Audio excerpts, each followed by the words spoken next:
Hello, horror lovers. Welcome to the chilling world of Mr. Haunt. Please subscribe. It's our biggest motivation to keep bringing you spine-tingling stories. Let us know in the comments which city you're listening from. If you enjoy this video, don't forget to hit the like button. Now, let's get into the stories.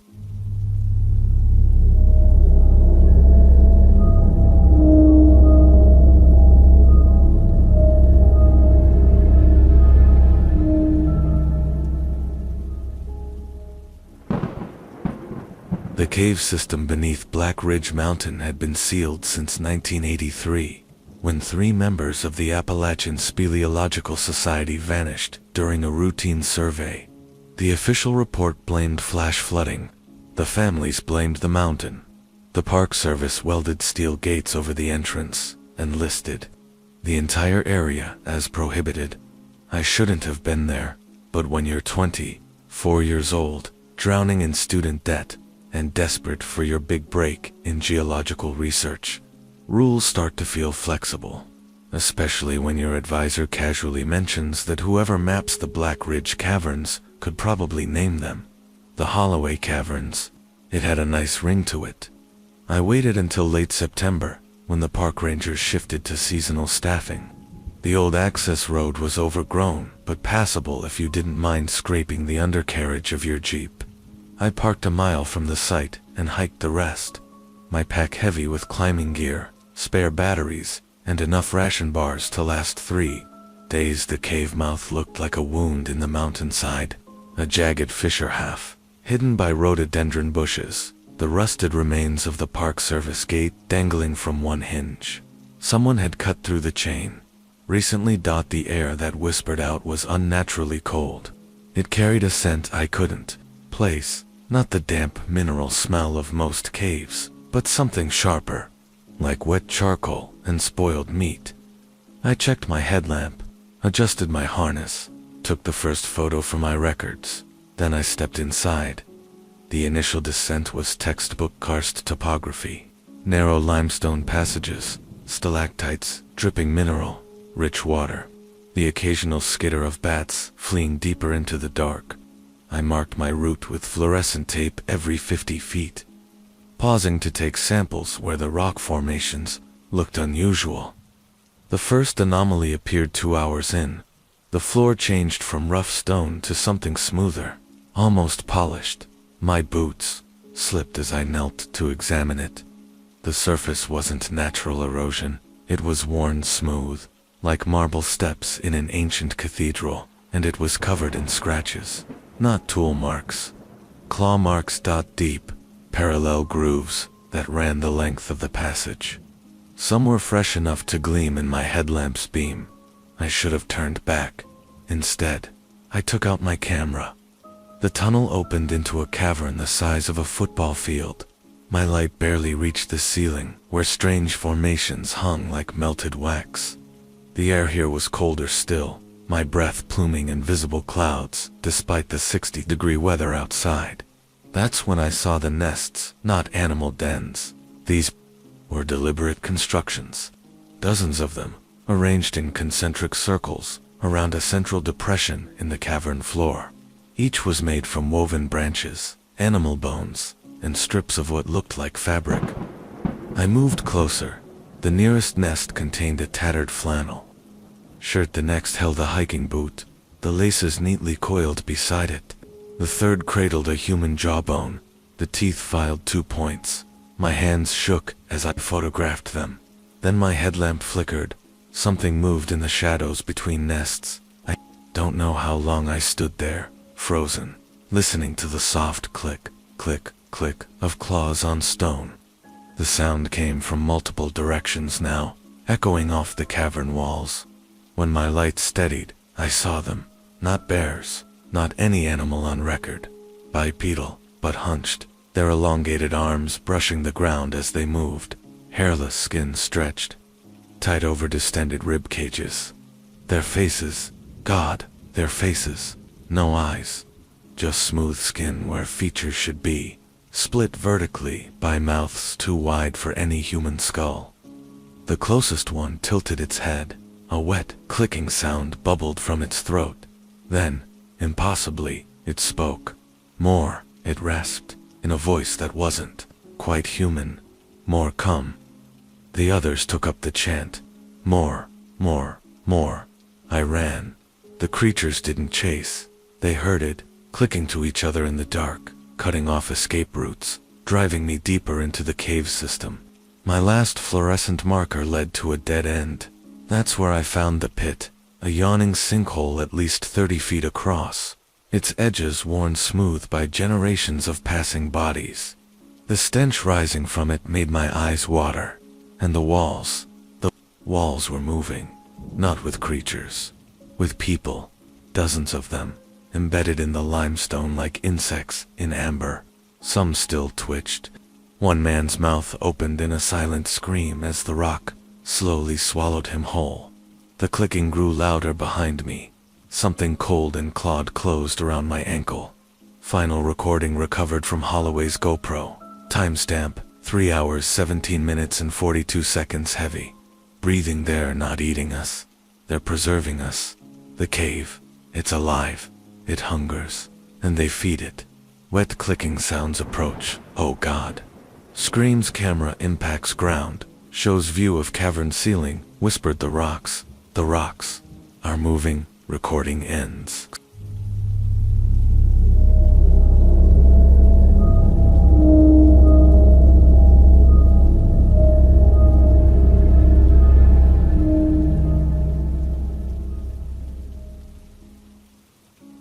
The first rule of spelunking is simple. Never go alone.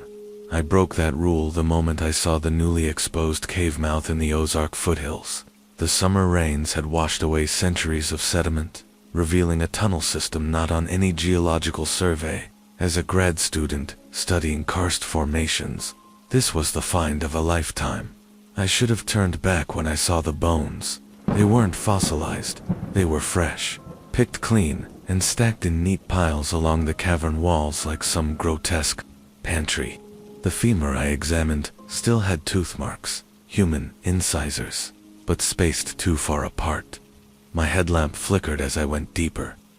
The walls changed from limestone to something smoother, almost polished, with strange spiral patterns carved into the stone. Not erosion, tool marks. That's when I heard the first whisper, not from ahead, from behind me, a wet, clicking language that echoed off the walls in a way sound shouldn't. I turned just in time to see my shadow on the cave wall, except it kept moving after I stopped. The light failed completely when I reached the cavern.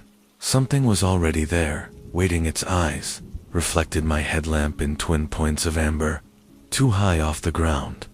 The shape was wrong, shoulders too narrow, arms too long, fingers that scraped the floor even as it stood upright. The worst part wasn't the way it moved toward me in perfect silence. It was the necklace around its throat. Dozens of spelunking permits, all issued to solo cavers, all dated within the past 5 years.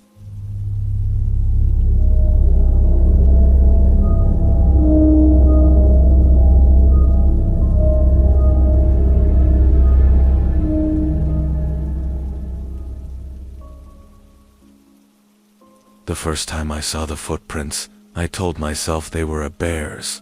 Too big, too deep, the stride too long. But what else could they be? I was a wildlife researcher, after all, a man of science. I wasn't supposed to believe in monsters. That was before the screaming started.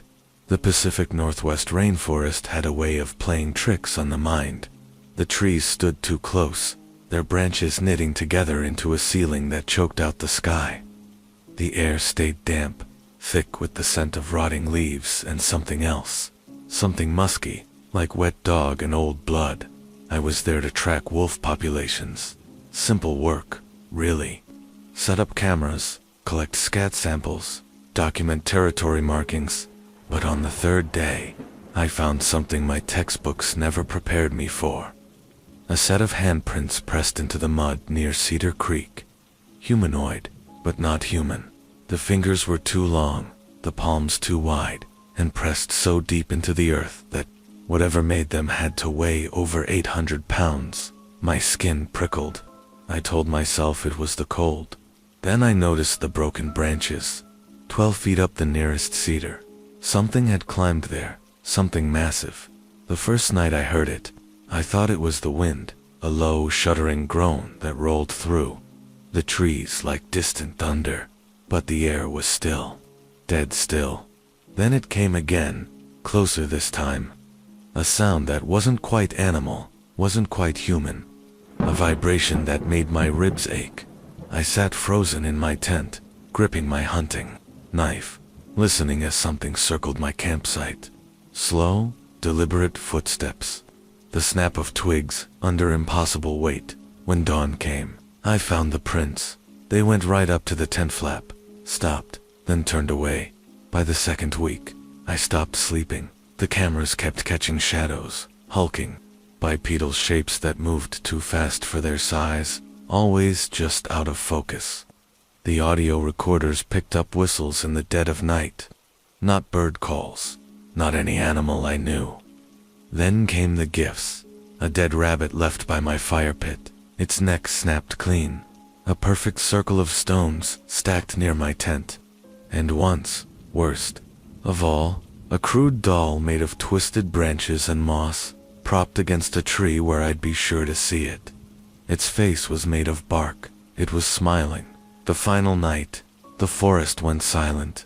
No insects, no owls, just the creak of trees swaying under something's weight. I saw it then, between the firs, 8 feet tall, if it was an inch, shoulders like boulders, covered in matted black hair that gleamed in the moonlight. It didn't move like an animal. It moved like a man, a hungry man. Our eyes met. Its were yellow and intelligent.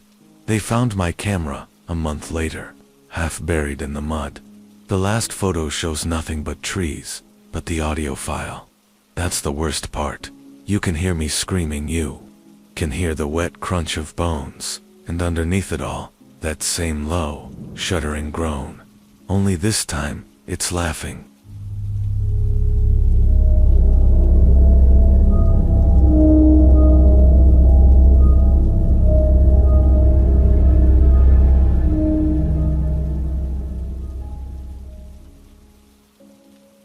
My name is Kelsey Tran.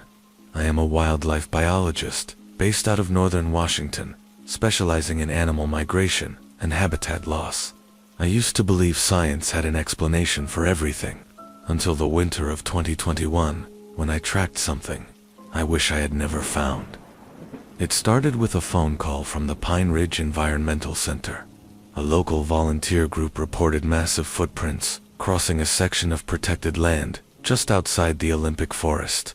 At first, I assumed it was misidentified bear tracks or some boot prints distorted by snowmelt. Still, I agreed to investigate. The area was remote. No power lines, no road access for miles. Just trees, snow, and silence. I arrived with 2 colleagues, Ellis and Jordan, both interns finishing their conservation degrees. We brought gear, trail cams, thermal sensors, and emergency supplies for a 3-day trip. Day 1 was quiet. We found the prints not long after arriving. They were huge, 18 inches long and over 7 inches wide, with clear toe definition. No shoe treads, no claw marks. The stride was long, too long. Ellis made a joke about BigFoot. We all laughed. But something about the weight in the snow, how deep the impressions were. We followed the trail. It led us to a thicket of cedar trees and then stopped. Not faded out. Just stopped. Like something had leaped into the sky. That night, the woods went silent. You do not notice how much ambient sound the forest holds until it disappears. The lack of wind, no rustling branches, no bird calls. It made the dark feel heavier. At 2:30 a.m., Jordan shook me awake. He pointed at the tent wall. Something massive was moving outside. We could hear the crunch of snow, slow and deliberate. It circled the tent twice, then stopped, breathing. Right outside, heavy, Rhythmic. Ellis, trying to be brave, whispered that it was probably a moose. But there are no moose in that part of the Olympic range. The shape moved again, closer this time. We held our breath until the sound faded. In the morning, we found new prints circling our camp. One came within a foot of the tent, but no drag marks, no handprints, just those massive tracks. We checked the trail cams. One had been pulled from the tree and crushed. No claw marks, just brute force. Day 2, we debated leaving, but Ellis, always the optimist, convinced us to stay. Maybe it's a rogue bear with odd behavior, he said. We agreed to go another mile up the ridge. That afternoon, we found bones, animal remains, cleaned of flesh, not chewed, snapped, piled under a bent pine. That night, I couldn't sleep. Neither could Jordan. Around 3 a.m. I saw something outside the tent through the mesh. It was standing, far enough to not see clearly, close enough to know it was not human. Broad shoulders, too tall, and it was staring, not moving, just watching. When I sat up, it turned and melted into the trees. I wanted to believe it was a hallucination, stress, cold, sleep deprivation. But in the morning, the prints were back. They trailed from the tree line to where it stood, and back. We packed, quickly. On the hike out, Ellis fell behind. He said he needed to tie his boot. We waded up the trail, then we heard it. A scream, not human. A gurgled, guttural bellow that vibrated through the trees. We ran back. Ellis was gone, just gone. We found his boot, and a camera. The strap had snapped. We searched until dusk, then hiked the last 3 miles in near darkness. Rangers called it an animal attack. A cougar, they guessed. I reviewed the footage a week later, in a government facility. They let me see it once. It showed Ellis filming himself, talking about the prints. Behind him, between the trees, something moved. Something tall. Hair, covered. Fast. Then the camera jolted. A grunt, a thud, and then static. They sealed the footage, took my notes, made me sign paperwork. I resigned from the department a month later. Now, I teach biology at a community college. I do not go into the deep woods anymore. And when I teach, I leave a space in the curriculum for the unexplained. Because I know what I saw, and I know it is still out there, walking across the snow, watching from the trees, waiting for someone else to follow its tracks.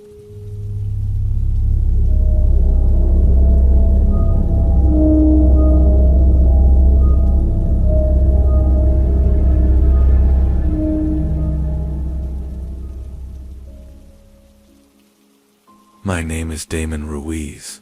I do wildlife conservation work in Oregon, mostly around the Cascade Range. People think of this job as serene, but when you're monitoring land that stretches for hundreds of miles, things go wrong more often than you'd expect. It was September 2022, when I was sent out to investigate a series of unusual animal deaths around a small valley near Briar Hollow. Locals had found deer carcasses ripped open, organs gone, flesh torn, but no blood, like something fed, but did not kill cleanly. Rumors had already started. It's the tall man of the woods, one old hunter told me, covered in mud and fur, walks like us, screams like a woman. I thought it was just the usual folklore. Still, I took a week's leave, packed my gear, and went up into the range alone. Briar Hollow is boxed in by steep hills and thick conifers. No cell signal, barely a trail. The first 2 days were quiet. Saw some tracks, mostly cougar or bear. I found one deer carcass half buried in pine needles. It had been mutilated, ribs snapped. But what caught me off guard was how the area smelled. Not just rot. There was a wet dog musk so thick it made me gag. The third night, I set up a motion camera near the site. I left a piece of raw meat tied to a low branch, hoping to catch whatever was killing the deer. At 3:17 a.m., I woke up to a sound I have never forgotten. A scream, high-pitched at first, like a woman in pain. Then it shifted, grew deeper, like something imitating a scream but not understanding how to shape it. I got up, grabbed my flashlight, and peered out of the tent. Movement got close, but tall. Between two trees, maybe 30 feet away. My light hit eyes. Gold again, reflecting back like a cat's. Then it ducked behind a tree. I didn't sleep. When I checked the camera in the morning, the footage had been corrupted. The meat was gone. The branch it hung from snapped in half. I hiked higher to set another camera, then returned to base camp, but it followed me. I heard it for the first time that afternoon. Low thuds behind me, snapping twigs. When I turned, nothing. But it always stopped just beyond where I could see. That night, something touched the tent. Not a bare swipe, a hand. I could see the outline pressing in, 5 digits, thick as sausage links. One at a time, they dragged across the nylon wall. I didn't breathe. Then it whispered, "Damon." Same distorted voice, like it learned my name from hearing me say it. My blood turned cold. I leaped out with my flare, waving it blindly. The forest was silent, not even crickets. I should have left then, but I needed proof. Caleb never got closure in Cedar Hollow. I wanted to be braver. I hiked to the second camera the next day. The camera was still there, but the tree it was strapped to had claw marks, deep ones, like a rake had been dragged down the trunk. When I played the footage back in the tent, the image nearly made me vomit. The shape stepped into frame at 2:46 a.m., 9 feet tall, covered in dark hair, long arms, nearly to its knees. The worst part was the face, not like an ape, more like a human that had been stretched too long, eyes sunken but intelligent. It stared at the camera, then walked off.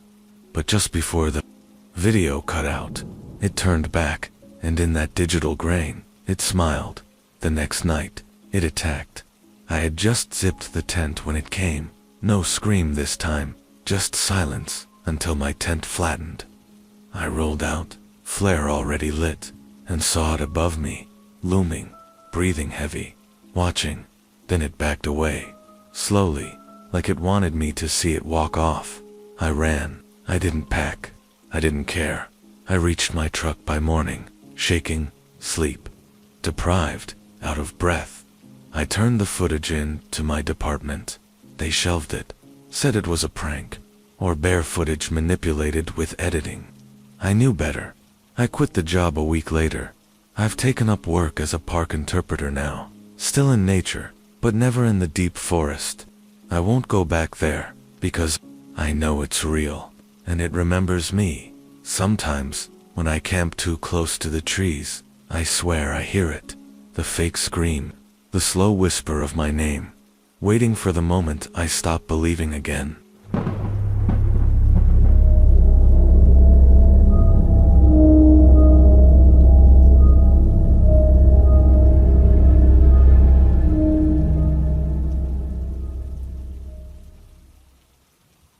My name is Aaron Dalton.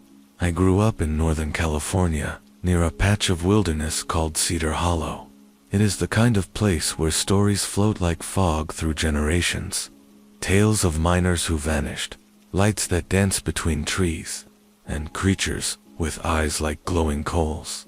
I never believed any of it, at least, not until the summer of 2021, when my younger brother, Caleb, went missing during one of his solo backpacking trips into the hollow.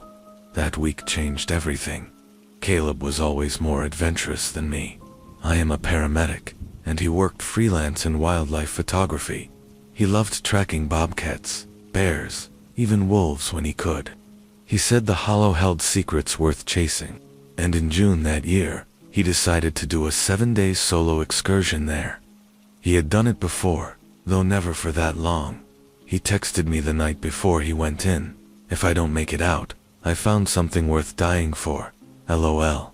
Talk to you in a week." I thought it was a dumb joke. He never texted back. When the deadline came and went, I filed a missing person report. Search and rescue went out the next morning. I joined them. We found his campsite on the third day. Tent still pitched, stove untouched. Even his DSLR was resting on a rock like he had stepped away mid-shot. But no sign of him. The ranger, a guy named Ellis, said it looked like he had just vanished. Like he stood up and never came back. But I found something no one else saw. In the dirt by a fallen log, behind his tent, were prints, large ones, barefoot, human, shaped, but not human. The stride was enormous, the pressure deep, whatever made them was heavy and walked on two legs. Ellis told me quietly that he had seen similar prints in the hollow before, but he was not allowed to report them. Said the Forestry Service liked to keep things quiet. Told me to drop it, that it would only bring pain. I could not drop it. That night I went back into the woods alone. I know, it was stupid. I used Caleb's GPS routes and followed the last recorded waypoints on his phone, which the rangers recovered. They led deeper into the hollow, where the forest thickens into black pine and mossy cliffs. By dusk, I found a trail he had marked with bright orange tags. The trail ended at the base of an overgrown hill with a stone outcrop that looked almost arranged, not natural, like the remains of something older than people. There, I found his last message, etched into bark, scratched with something sharp. It watches. Not a bear, tall, smells like rot. Don't let it follow you. The sun was down before I realized how dark the woods had gotten. That was when the knocking started. Not close at first. Deep, rhythmic knocks echoing through the trees. Then, a whoop. Long and low. Not quite animal. Not quite human. I froze. Then something moved. Branches cracked. I saw a shape. Tall, looming between tree trunks. Not running, just moving with purpose. I ran. I did not look back. I followed the trail, crashing through brush, hard in my throat. My flashlight bounced wildly. I heard it behind me, heavy, steady, never rushed. When I reached the old campsite, it was there, standing just beyond the fire pit, backlit by the moon, 8 feet tall, matted fur, broad chest, long arms that hung lower than they should. Its face was hidden, but the eyes burned gold, and it reeked, like dead animals and wet soil. I could not move. Then it did something that still haunts me. It mimicked me. It opened its mouth and said, "My name, Aaron," not quite right. Too slow, like someone trying to speak through broken glass. I turned and ran, screamed the whole way. I did not stop until I reached the ranger station at dawn. They found my story unstable, said I was traumatized, maybe hallucinating. But they did not argue when I showed them the bark Caleb carved, or when I gave them the footage from a camera trap I took from his pack. One blurry frame, a shape, a hand, fingers too long fur, and, behind it, Caleb's backpack. They closed the search a week later. Official cause, presumed animal attack. I know better. I never went back. I moved south, changed jobs, but sometimes I wake up sweating because I still hear it say my name, still see the gold eyes, still remember the way it mimicked my voice, and I know it is still out there, in Cedar Hollow, waiting.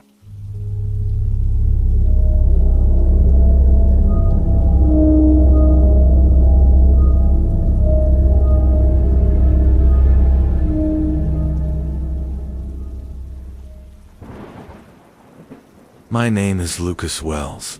I used to think I was pretty grounded in reality. I worked a quiet job as a structural engineer in Boise, Idaho, lived with my dog Jasper, and spent weekends hiking or camping to decompress from the concrete and spreadsheets. Nothing strange, nothing spiritual, nothing beyond what I could see, measure, or explain. That changed last fall, when I joined a hiking trip up near Granger Ridge. It was supposed to be a reunion of sorts. Me and 3 old college friends, Tyler, Manny, and Ray. We had all drifted over the years. But Tyler got married, had a kid, and wanted one last trip before adulthood pulled him in too deep. He suggested Granger Ridge, a dense patch of mountainous forest not far from the Washington border, isolated, beautiful, and practically untouched. We met up at a diner on a Friday morning and piled into Manny's beat-up Suburban, full of gear, beer, and easy laughter. The air was crisp with the bite of early October. None of us had been to Granger Ridge before, but Ray had pulled some maps online and plotted a trail. We parked at an old ranger outpost, just as the sun was tipping above the trees. It was colder than expected. The hike-in took most of the day, weaving us through thick pine groves and across cold, shallow creeks. By dusk, we found a clearing near a small glacial lake and pitched camp. That first night, we drank too much, laughed about college idiocy, and swapped exaggerated tales of work and relationships. As the fire burned down, we heard something in the woods. Not just a rustle or snap, but a low, heavy step. We all went quiet. Jasper, who rarely barked, stiffened and growled low. We shone our flashlights, but the light didn't carry far into the dense trees. Tyler joked it was probably a bear. We agreed, nervously. Still, none of us slept well that night. The next morning, we found large prints circling the camp. They were like barefoot human tracks, but longer, wider, deeper. I knelt by one. It had 5 toes, but the stride was too long for a human. The heel was sunken. Something heavy had walked around us in the dark. We debated heading back, but no one wanted to be the one to admit fear. So, we pressed on. As we hiked deeper into the ridge, the woods grew silent, too silent. No birdsong, no insects. Even the wind seemed afraid to move. We tried to ignore it, but Jasper wouldn't. He whined constantly and wouldn't stray from my side. Around midday, we found something grotesque. A buck, torn in half. Intestines splayed like ribbons, yet no tracks around it. No blood trail, no sign of a struggle. Tyler turned pale. Manny refused to take a photo. We moved on, faster now. That night, the noise came back. Heavier, closer. A crack echoed through the dark, like a tree being pushed over. We jumped from our tents and gathered around the fire. Jasper barked frantically. Tyler shone his light into the woods and caught 2 glints, eyes reflecting. Tall, too tall. Whatever it was, didn't run. It stood there, watching. Manny shouted, and it moved. Not like a bear, not on 4 legs, but upright, smooth, deliberate. We could hear its stride. Thump, thump. Branches snapped underfoot. But it never came into full view. We didn't sleep that night. Come dawn, we packed quickly. Tyler said we should cut cross country to make better time back. Ray disagreed, but we followed Tyler anyway. That was our mistake. 2 hours in, we realized we were off. Course. Ray slipped on a slope and broke his ankle. Badly. We fashioned a splint from pine branches and tried to carry him. Progress was slow, and the thing was still following us. We heard it parallel to our route, always out of sight. Jasper growled constantly now, tail between his legs. It never showed itself, but we knew it was there.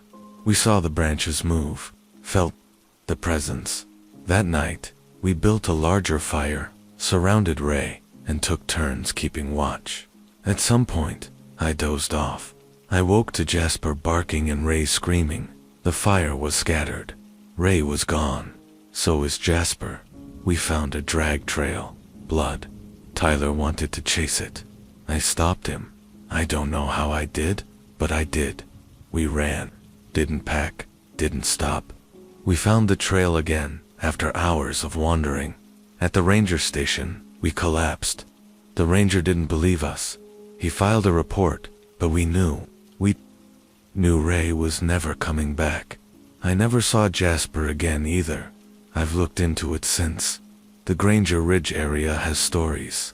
Native legends about tall forest men, screams in the night, vanishings, Most people dismiss them, but I saw it. We all did.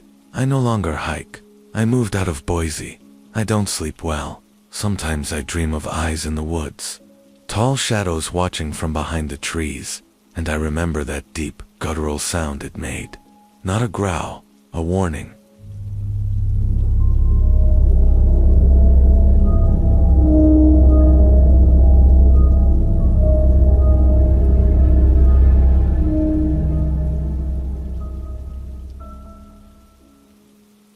The first time I saw the figure standing at the tree line, I thought it was a hunter.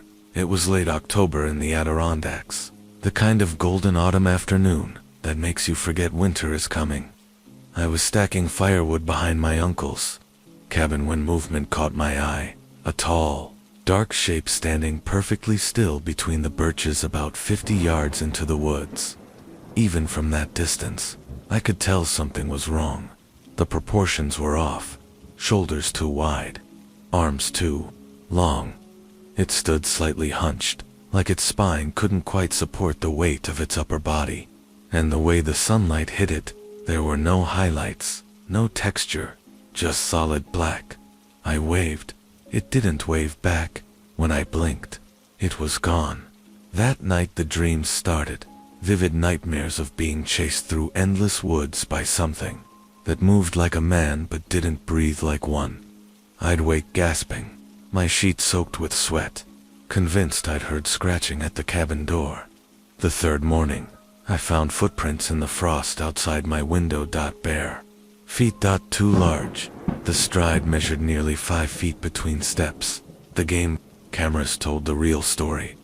I'd set up 6 around the property after the first sighting. What they captured made my blood run cold. 3:17 a.m. A shadowy figure standing at the edge of the clearing, facing the cabin. 3:29 a.m. Closer now, just beyond the firewood pile. 3:33 a.m. Right outside my bedroom window, its elongated fingers pressed against the glass. The timestamp on the last photo was wrong, though it showed 3:33 a.m. But when I checked my phone, the actual time was 3:17. The local librarian recognized my description immediately. "Ah," she said, sliding a yellowed newspaper across the counter. "You've met the walker." The 1987 article told of a missing hiker who'd vanished near my uncle's land. Search teams found his journal a week later. The final entry read, "It stands outside my tent every night. I think it's learning my face." Below the article was a photo of the search party, and there, just visible between 2 trees in the background, stood a tall, dark figure, watching last night. I finally saw it, up close. I'd set a trap, motion lights, cameras, even borrowed a thermal scope from a hunting friend. Nothing prepared me for the reality. It didn't show up on thermal. The motion lights didn't trigger. But when I looked through the regular night vision camera, there it was. Standing in my living room, head cocked, smiling. With my own face. They'll find this journal eventually. Maybe you're reading it now. If so, do me one favor. Check your windows, then check them again, because the walker doesn't just take people, it becomes them. And I think it's almost finished with me.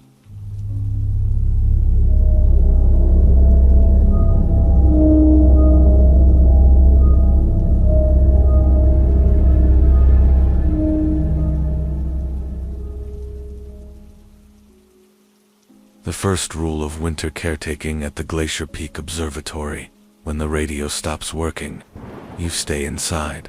I learned why the hard way. They hired me because I was desperate. 6 months alone maintaining a remote weather station in the Alaskan interior paid enough to wipe out my medical debt. The brochure didn't mention the previous caretaker's disappearance, or the way the supply pilot's hands shook when he dropped me off. "Storm's coming," he'd said, eyes darting to the tree line. "You hear anything unusual? You wait it out. Understand. IDIDN, single quotes too. Not until day 47. The silence came first. One moment, the usual chorus of wind through spruce trees. The next, absolute stillness. The kind of quiet that presses against your eardrums until they ache. Then the radio died. Not static, not interference, just dead air, like someone had unplugged it from the universe.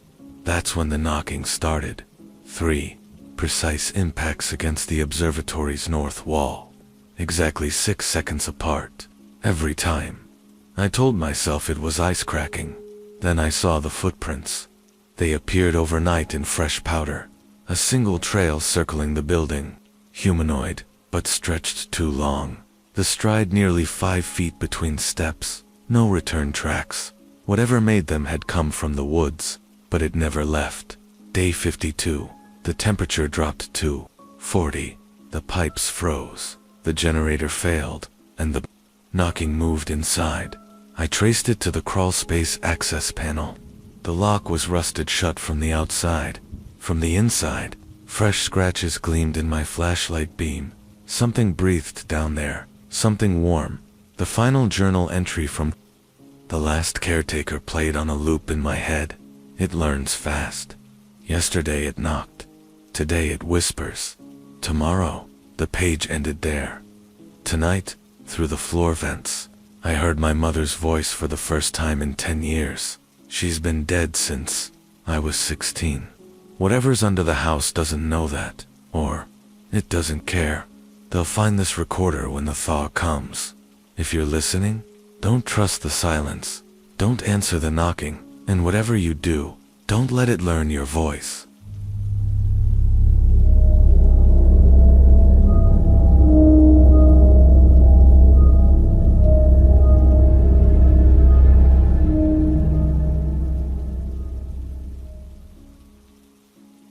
The highway patrol had abandoned this stretch of Route 17 after the 3rd disappearance in as many months. The asphalt was cracked and buckled, weeds pushing through like skeletal fingers grasping for sunlight. Mile markers leaned at drunken angles, their reflective surfaces dulled by time and neglect. I knew I shouldn't have stopped, but when you see a child standing alone on the shoulder at midnight, you stop. You always stop. The girl couldn't have been more than 8 years old, her yellow sundress soaked through and clinging to her thin frame. She stood perfectly still beneath the overpass, her bare feet submerged in a puddle that shimmered with an unnatural darkness. My headlights painted her in stark relief against the concrete supports, casting long shadows that didn't quite match her movements. I rolled down the window. "Hey, sweetheart, you okay?" The moment the words left my mouth, I knew something was wrong. The air was too still. No crickets. No distant hum of tires on pavement.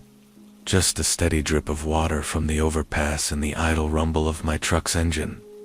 She didn't respond. Didn't even turn her head. Just kept staring straight ahead at something I couldn't see. I put the truck in park and reached for the door handle. That's when I noticed the puddle. It was too large. Too perfectly circular. And the surface, it wasn't reflecting the overpass or my headlights. Instead, it showed a night sky filled with stars that weren't visible through the storm clouds overhead. The CB radio crackled to life. "Help me, mister." The voice was small, frightened, a child's voice. But it didn't come through the speakers. It came from right behind me, whispering directly into my ear. I spun around so fast I nearly threw out my back. The cab was empty. When I looked back at the overpass, the girl was gone. The puddle began to bubble. At first it was just small ripples at the edges. Then the center bulged upward, the surface tension stretching like a latex glove filling with water. My hands clenched around the steering wheel as something pale and glistening broke through. Long skeletal fingers with too many joints, pressing downward as if the puddle's surface was a membrane being peeled back from beneath. I slammed the gear shift into drive and stomped on the gas. The truck lurched forward, tires screeching. In my rearview mirror, I saw the fingers withdraw, the puddle settling back into its unnatural stillness. That was 3 hours ago. Now my headlights keep flickering out at random intervals, plunging me into darkness for just long enough to make my heart stop.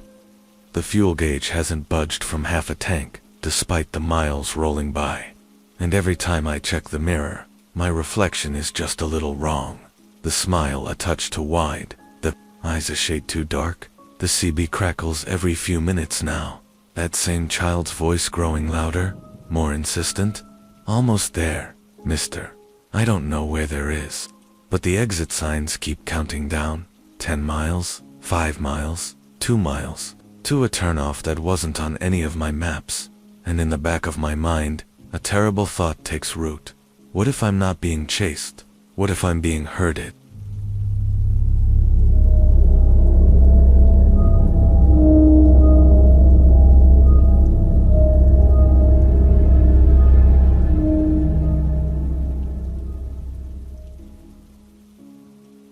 The real estate agent didn't mention why the previous owners sold the house after only 3 months. I'd found out the first night. It started with the scratching. Not the pitter-patter of mice in the walls, but something heavier. Something that moved with purpose. I'd lie awake listening to it, travel through the house, up the stairs, down the hallway. Pausing outside my bedroom door like a guest, working up the courage to knock. Then came the whispers. At first they were faint, barely audible over the hum of the air conditioner. Just snippets of conversation that cut off the moment I focused on them. But as the weeks passed, they grew louder, more distinct. "You shouldn't have bought this house," a woman's voice murmured from the heating vent one night. I nearly jumped out of my skin. The voice that answered wasn't human. It was wet and clicking, like someone speaking around a mouthful of broken teeth. Too late now. The basement door was locked when I moved in. Not just locked, sealed. 3 dead bolts and a heavy chain, all installed from the outside. The key the realtor gave me didn't fit any of them. "It's just an old root cellar," she'd said with a smile that didn't reach her eyes. "Nothing down there but dust and I believed her until the night I heard something knocking from the other side.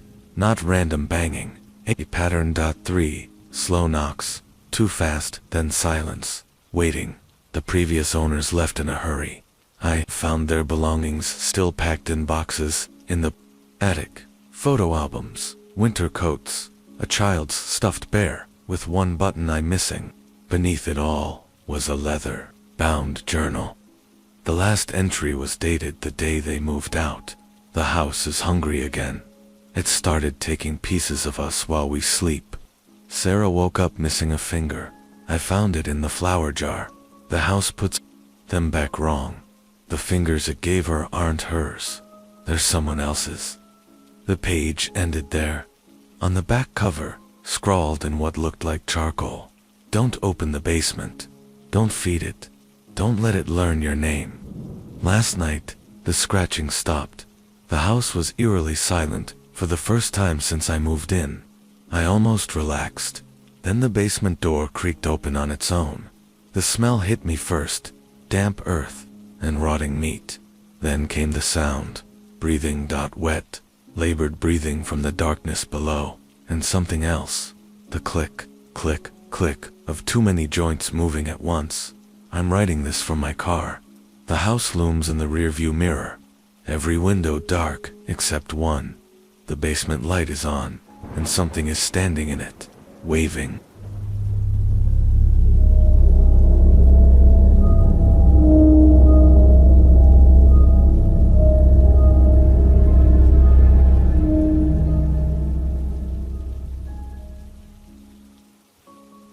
The drill team vanished on day 17.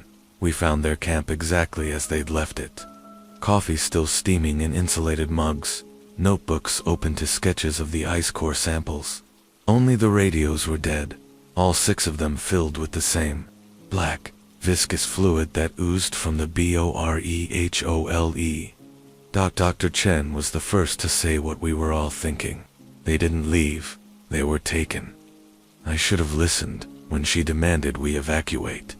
The Antarctic Research Station was built atop 3 miles of glacial ice. Our team of 12 geologists and engineers were there to study ancient climate patterns in the ice cores. Routine work, boring even, until we drilled past the frost line. The ice down there wasn't supposed to be hollow, yet our cameras showed vast, winding tunnels stretching into darkness. The walls were smooth as glass, carved with strange spiral patterns that made your eyes hurt if you stared too long. And the temperature readings made no sense, while the surface hovered at 40 degrees Fahrenheit. The tunnels registered a steady 32 degrees Fahrenheit, exactly at freezing, as if something wanted the ice to stay just solid enough to maintain the tunnels. The first casualty was Ramirez. He'd been monitoring the drill site overnight. When we found him at dawn, he was kneeling before the borehole, shirtless despite the cold, his arms plunged elbow deep into the black fluid now bubbling up from below. His skin had turned translucent. I could see his veins pulsing blue beneath the ice-white flesh. His lips moved constantly, whispering numbers in a language none of us recognized. When we tried to pull him back, his arms came off at the shoulders with a sound like snapping icicles. No blood, just clear viscous fluid that smelled like ozone and rotting seaweed. Day 23. The power failed. Not just the generators, our flashlights, radios, even battery-powered equipment all died at once. Only the emergency glow sticks worked, casting an eerie green light through the station corridors. That's when we heard the tapping. At first it came through the walls, then the vents. Finally, the toilets, a rhythmic knocking from deep in the plumbing, like something was climbing up through the pipes. Dr. Chen grabbed my arm, her breath fogging in the freezing air. "It's learned the layout," she whispered. "It's been mapping us this whole time. I'm the last one. The others are gone, not dead, just changed. I see them sometimes through the ice, moving effortlessly through the tunnels. Their bodies warped and elongated to fit the narrow passages. They don't need heat anymore, don't need light. They just drift through the frozen darkness, whispering numbers to something even deeper below. The drill still runs day and night though. No human hand operates it. And the ice is learning."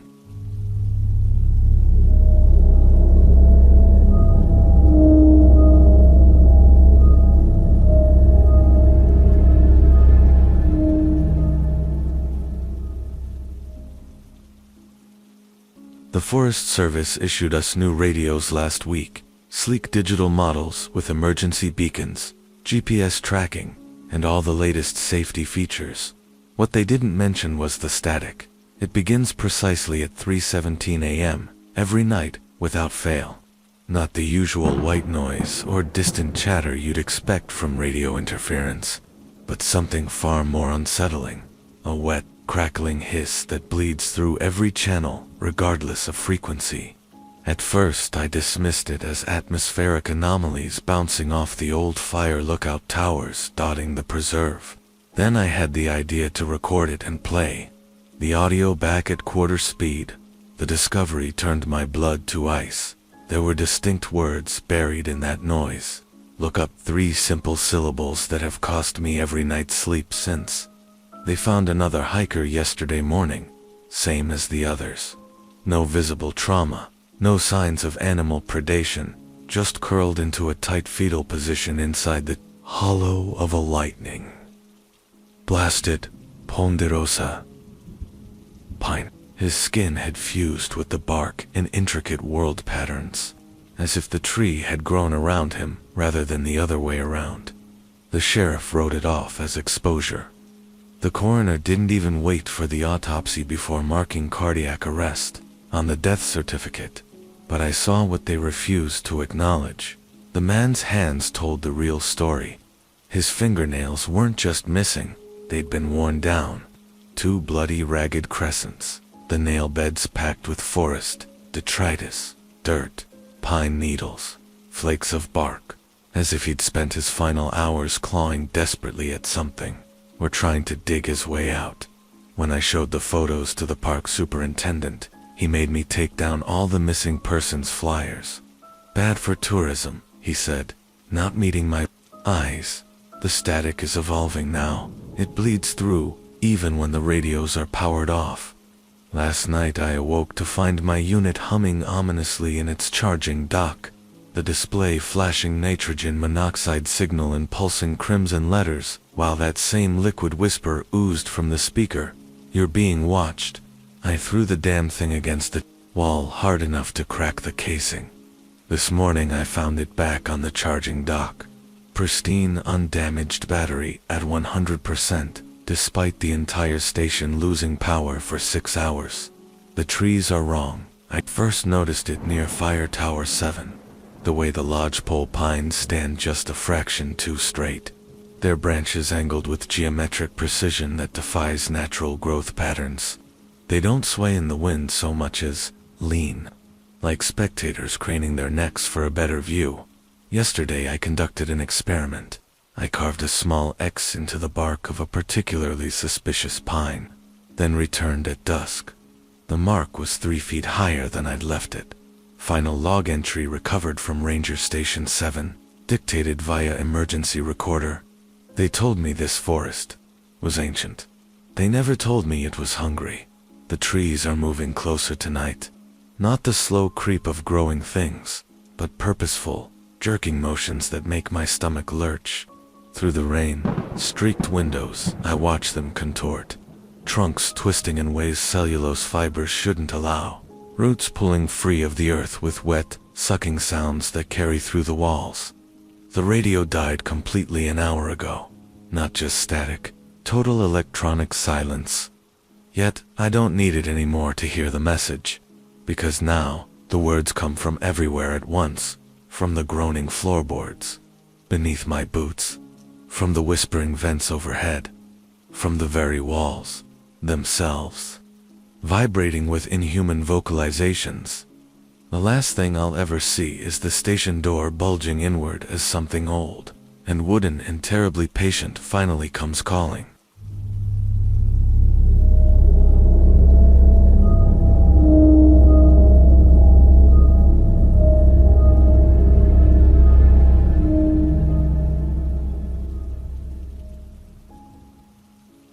The house stood empty for 11 years after the last family disappeared. I should have wondered why the bank sold it to me for cash, no questions asked. Why the neighbors' faces went pale when I mentioned the address. Why the basement door had 5 deadbolts, all installed from the inside. But the price was right, and I was desperate. The first night, I heard something breathing through the vents. The scratching started in the walls, not rats. Something bigger. Something that moved in straight lines from room to room, pausing at electrical outlets like it was listening through them. I found the first nest behind the water heater, woven from dental floss and hair. Not pet hair, human. The strands were arranged in perfect concentric circles, each tied with elaborate knots that looked almost ritualistic. The realtor's business card was tucked in the center. Her phone number had been crossed out in its place. Someone had written, "Too late to call now." The previous owners left journals, not hidden, placed neatly on the coffee table like they wanted them found. The last entry chilled me. The house doesn't just take people, it remakes them. "We found Mom in the attic this morning," or something wearing her face. Its skin moves wrong, like there's too much of it.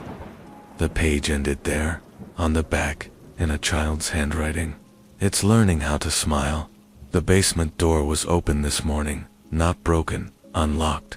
All 5 deadbolts drawn back, like someone had been waiting for me to leave first. The stairs descended into perfect blackness.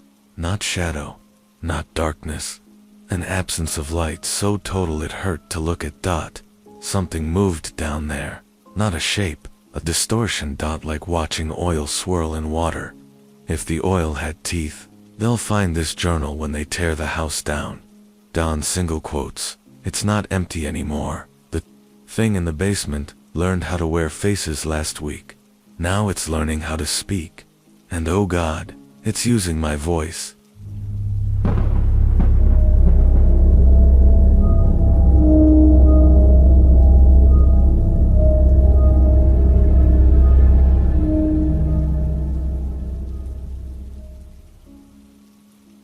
The first dead whale washed ashore on a Tuesday morning, its massive body beached on the black sands of Hollows Cove like some ancient shipwreck.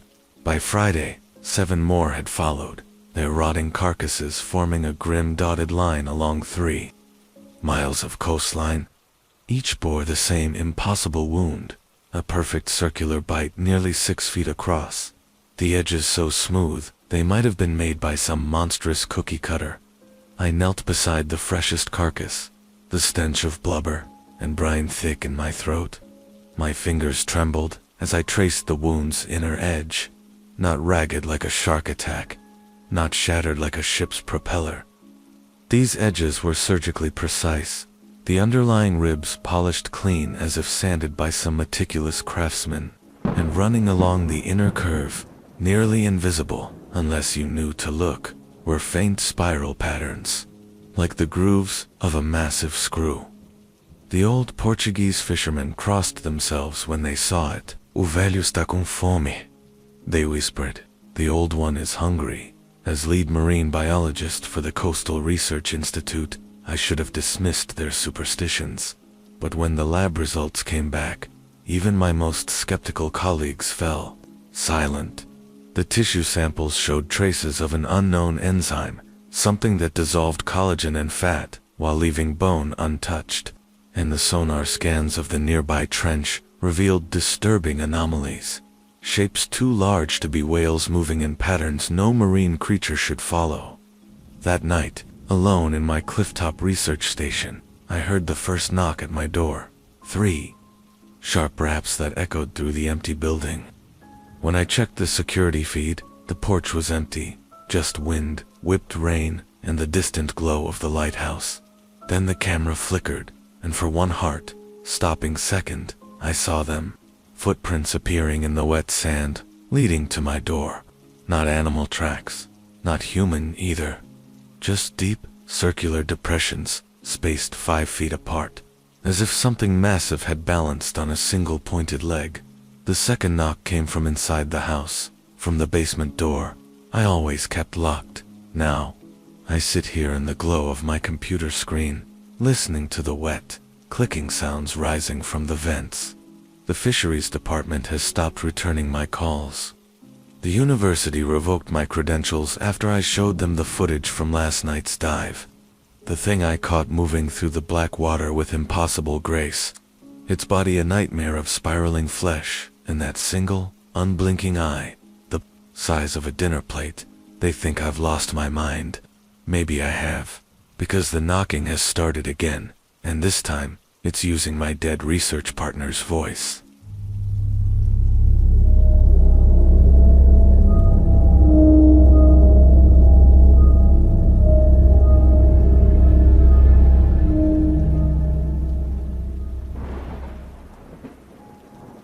The first time I saw the figure at the tree line, I told myself it was just a hunter.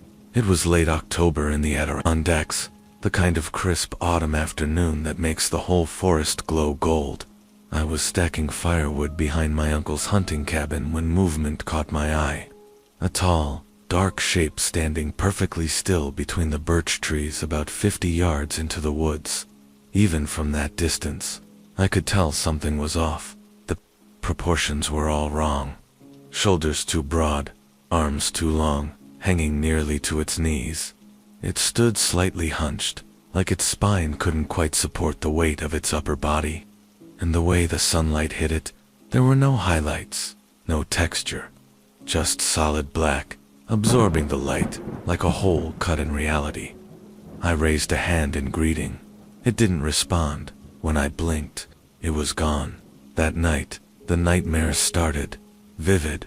Dreams of being chased through endless woods by something that moved like a man but didn't breathe like one. I'd wake gasping, my sheets soaked with sweat, certain I'd heard scratching at the cabin door. The third morning, I found footprints in the frost outside my bedroom window, bare human feet, but far too large, at least 18 inches long. The stride measured nearly 5 feet between steps. I set up game cameras around the property. What they captured made my blood run cold. 3:17 a.m., a shadowy figure standing at the tree line, facing the cabin. 3:29 a.m. Closer now, just beyond the woodpile. 3:33 a.m. Right outside my window. Elongated fingers pressed against the glass. The timestamp on the last photo was wrong. It showed 3:33 a.m., but when I checked my phone, the actual time was 3:17. The local librarian recognized my description immediately. "Ah," she said, sliding a yellowed newspaper across the counter. "You've met the walker." The 1987 article told of a missing hiker who'd vanished near my uncle's land. Search teams found his journal a week later. The final entry read, "It stands outside my tent every night. I think it's learning my face." Below the article was a photo of the search party, and there, barely visible between two trees in the background, stood a tall, dark figure, watching last night. I saw it up close. I'd rigged the cabin with motion lights, cameras, even borrowed a thermal scope from a hunting buddy. Nothing prepared me for the reality. It didn't register on thermal. The motion lights didn't trigger. But when I looked through the night vision camera, there it was, standing in my living room, head cocked, smiling with my own face. They'll find this journal eventually. Maybe you're reading it now. If so, do me one favor. Check your windows tonight, then check them again, because the walker doesn't just take people, it becomes them. And I think it's almost finished with me.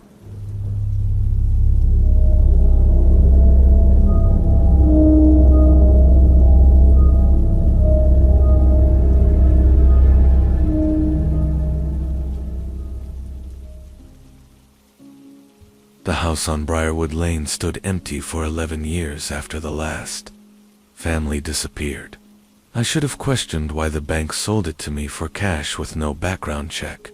I should have wondered why the neighbors crossed the street rather than walk past the property. I definitely should have asked why the basement door had 5 deadbolts, all installed from the inside. But the price was right, and after the divorce, I was desperate enough to ignore the warning signs.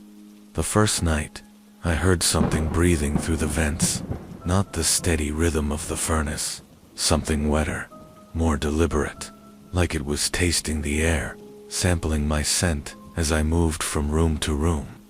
I told myself it was just the house settling, old pipes groaning. I was wrong. By the 3rd day, I noticed the scratching, not the pitter-patter of mice in the walls. This was something heavier, something that moved with purpose. I'd lie awake listening to it travel through the house, up the stairs, down the hallway, pausing outside my bedroom door, like a guest working up the courage to knock. Then came the whispers. At first, they were faint, barely audible over the hum of the refrigerator. Just snippets of conversation that cut off the moment I focused on them. But as the weeks passed, they grew louder, more distinct. "You shouldn't have bought this house," a woman's voice murmured from the heating vent one night. I nearly jumped out of my skin. The voice that answered wasn't human. It was wet and clicking, like someone speaking around a mouthful of broken teeth. Too late now. The basement door was locked when I moved in. Not just locked, sealed. 3 deadbolts and a heavy chain, all installed from the outside. The key the realtor gave me didn't fit any of them. "It's just an old root cellar," she'd said with a smile that didn't reach her eyes. "Nothing down there but dust and spiderwebs." I believed her until the night I heard something knocking from the other side. Not random banging, a pattern. 3 slow knocks, too fast, then silence, waiting. The previous owners left in a hurry. I'd found their belongings still packed in boxes in the attic, photo albums, winter coats, a child's stuffed bear with one button I'm missing. Beneath it all was a leather-bound journal. The last entry was dated the day they moved out. "The house is hungry again. It started taking pieces of us while we sleep." Sarah woke up missing a finger. I found it in the flower jar. The house puts them back wrong. The fingers it gave her aren't hers. They're someone else's. The page ended there. On the back cover, scrawled in what looked like charcoal, "Don't open the basement. Don't feed it. Don't let it learn your name. Last night, the scratching stopped. The house was eerily silent for the first time since I moved in. I almost relaxed. Then the basement door creaked open on its own. The smell hit me first, damp earth and rotting meat. Then came the sound, breathing wet, labored breathing from the darkness below, and something else, the click, click, click of too many joints moving at once. I'm writing this from my car. The house looms in the rearview mirror. Every window dark except one. The basement light is on, and something is standing in it, waving with my face.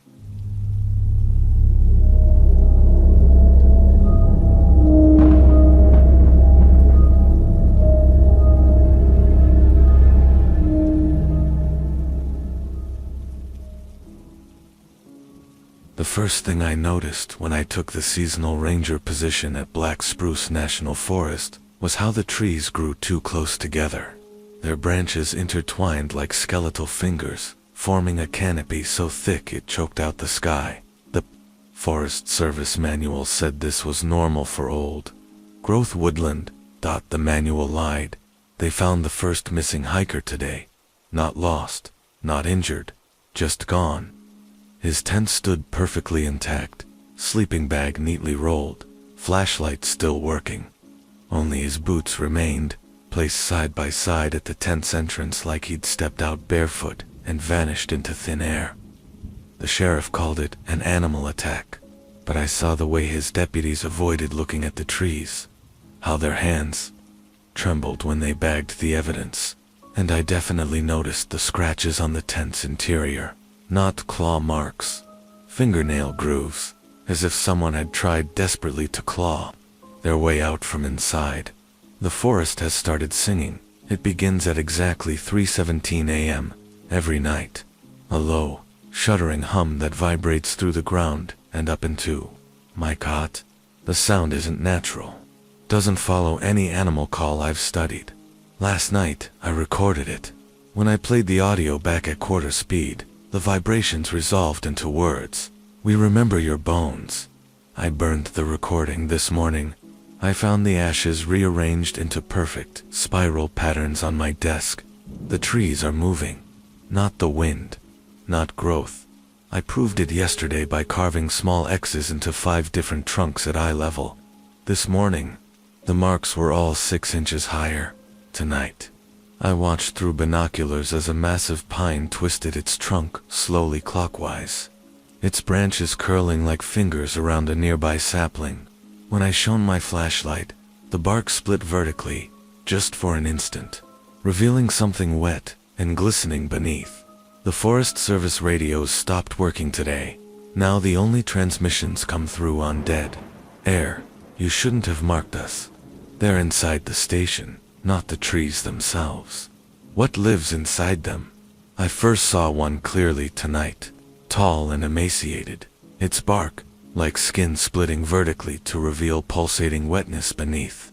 It moved with terrible grace between the pines, its elongated fingers brushing each trunk in passing. Where it touched, the wood groaned and reshaped itself. The emergency generator just died from the crawl space beneath the floorboards. I hear something scratching, not trying to get in, trying to get out. They told me this forest was ancient.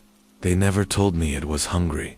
The trees press closer every night, their trunks bending at impossible angles as they slowly surround the station. The radio died hours ago, but I don't need it anymore to hear the message. The words come through the walls now, vibrating in the wood grain. We remember. We wait. We take. I'm the last ranger left. When they find this logbook, tell my family I didn't scream. Even when the roots broke through the floor. Even when the bark began growing over my skin. Even when the forest showed me what really lives inside these ancient, hollow trunks.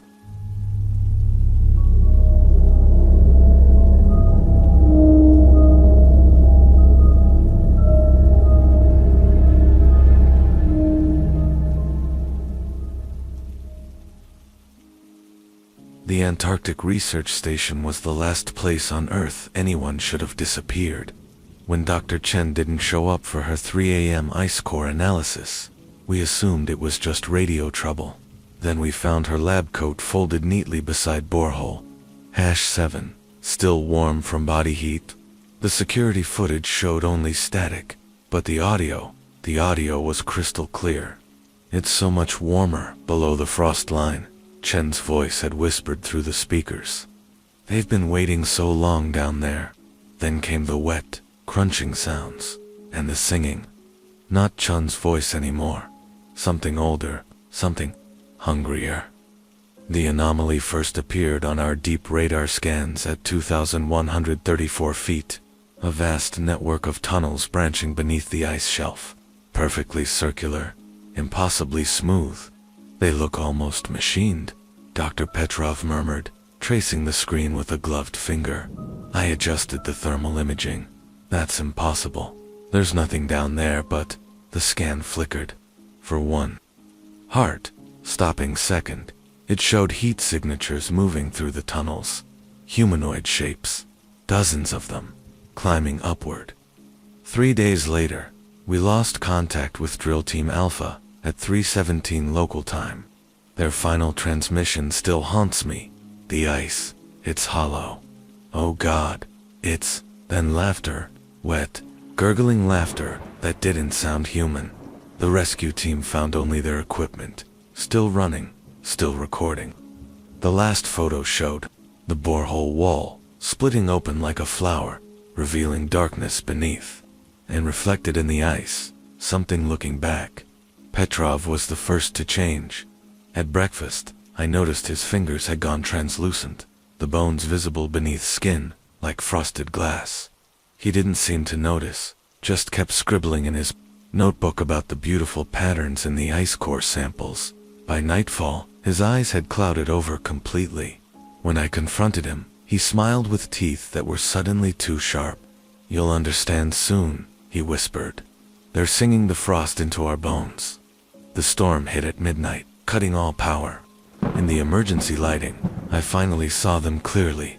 Pale figures emerging from every air vent, every pipe, their bodies warping and reforming like living ice. Not invading, returning. The research station wasn't built on ice. We'd been living atop a tomb, and now the seals were breaking. This will be my last entry. The others are gone, changed.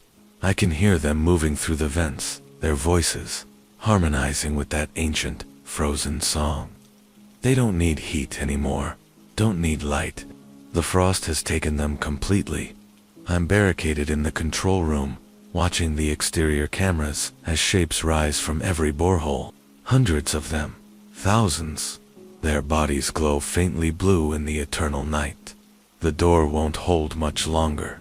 Already I feel the cold creeping into my joints, the song threading through my thoughts. They say it doesn't hurt. They say it's better this way. And the worst part, as my fingers begin to crystallize, I think they might be right.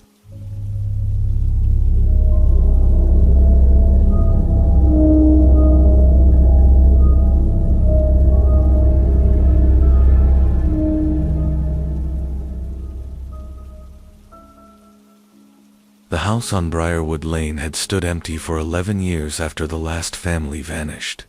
I should have questioned why the bank sold it to me for cash with no background check. I should have wondered why the neighbors crossed the street, rather than walk past the property. I definitely should have asked why the basement door had 5 deadbolts all installed from the inside. But after the divorce left me bankrupt and desperate, the absurdly low price tag outweighed all common sense. The first night, I heard something breathing through the vents, not the steady rhythm of the furnace. Something wetter, more deliberate, like it was tasting the air, sampling my scent as I moved from room to room. I told myself it was just the house settling, old pipes groaning, floorboards contracting in the autumn chill. By the third night, the scratching began, not the light skittering of mice in the walls. This was something heavier. Something that moved with purpose. I'd lie awake, listening to it travel through the house, up the stairs, down the hallway, pausing outside my bedroom door, like a guest working up the courage to knock. The sound reminded Me of a dog's claws on hardwood, except sharper. More numerous. Then came the whispers. At first they were faint, barely audible over the hum of the refrigerator. Just snippets of conversation that cut off the moment I focused on them. But as the weeks passed, they grew louder, more distinct. You shouldn't have bought this house. A woman's voice murmured from the heating vent one night. I nearly jumped out of my skin. The voice that answered wasn't human. It was wet and clicking, like someone speaking around a mouthful of broken teeth. Too late now. The basement door was locked when I moved in. Not just locked, sealed. 3 deadbolts and a heavy chain, all installed from the outside. The key the realtor gave me didn't fit any of them. It's just an old root cellar, she'd said with a smile that didn't reach her eyes. Nothing down there but dust and spider webs. I believed her until the night I heard something knocking from the other side. Not random banging, a pattern. 3 slow knocks, too fast, then silence, waiting. The previous owners had left in a hurry. I found their belongings, still packed in boxes. In the attic, photo albums, winter coats, a child's stuffed bear with one button eye missing. Beneath it all was a leather-bound journal. The last entry was dated the day they moved out. The house is hungry again. It started taking pieces of us while we sleep. Sarah woke up missing a finger. I found it in the flower jar. The house puts them back wrong. The fingers it gave her aren't hers. They're someone else's. The page ended there. On the back cover, scrawled in what looked like charcoal, "Don't open the basement. Don't feed it. Don't let it learn your name." Last night, the scratching stopped. The house was eerily silent for the first time since I moved in. I almost relaxed. Then the basement door creaked open on its own. The smell hit me first, damp earth and rotting meat. Then came the sound, breathing, wet, labored breathing from the darkness below, and something else. The click, click, click of too many joints moving at once. I'm writing this from my car. The house looms in the rearview mirror. Every window dark, except one. The basement light is on, and something is standing in it, waving with my face.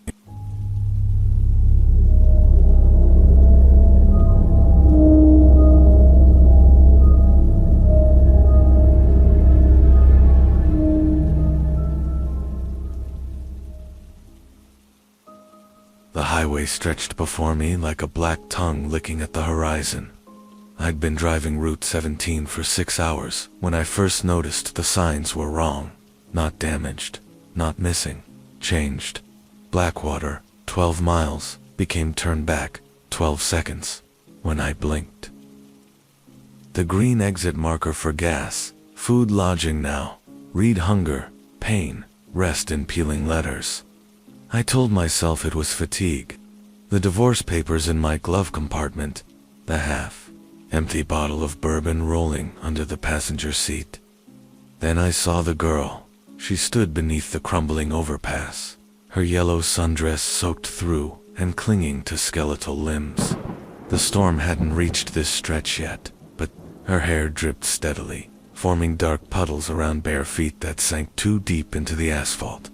I pulled over, because that's what you do, because my mother raised me right. Because the alternative was admitting something was terribly wrong. She wasn't there when I stepped out. Just the puddle. Too wide, too dark, reflecting stars that didn't exist in the storm, choked sky above. The CB radio crackled to life inside my truck. "Help me, Mr. Not through the speakers." From the puddle, the surface bulged upward like a water balloon filling to bursting. Pale fingers breached the membrane, not reaching up, but pushing down, as if something was climbing out from underneath the water. I ran. That was 3 hours ago. Now my headlights flicker like a dying man's pulse. The fuel gauge hasn't moved since mile marker 77, and the reflection in my rearview mirror, it keeps smiling after I do. The exit signs count down to a town that isn't on any map. 10 miles, 5 miles, 2 miles. The CB crackles constantly now, that child's voice growing louder, more insistent. Almost home, Mr. I press the accelerator harder. The engine screams. The tires shriek, and beneath it all, I hear a new sound, the wet, slapping footsteps of something keeping pace just beyond the shoulder, waiting, hungry, smiling.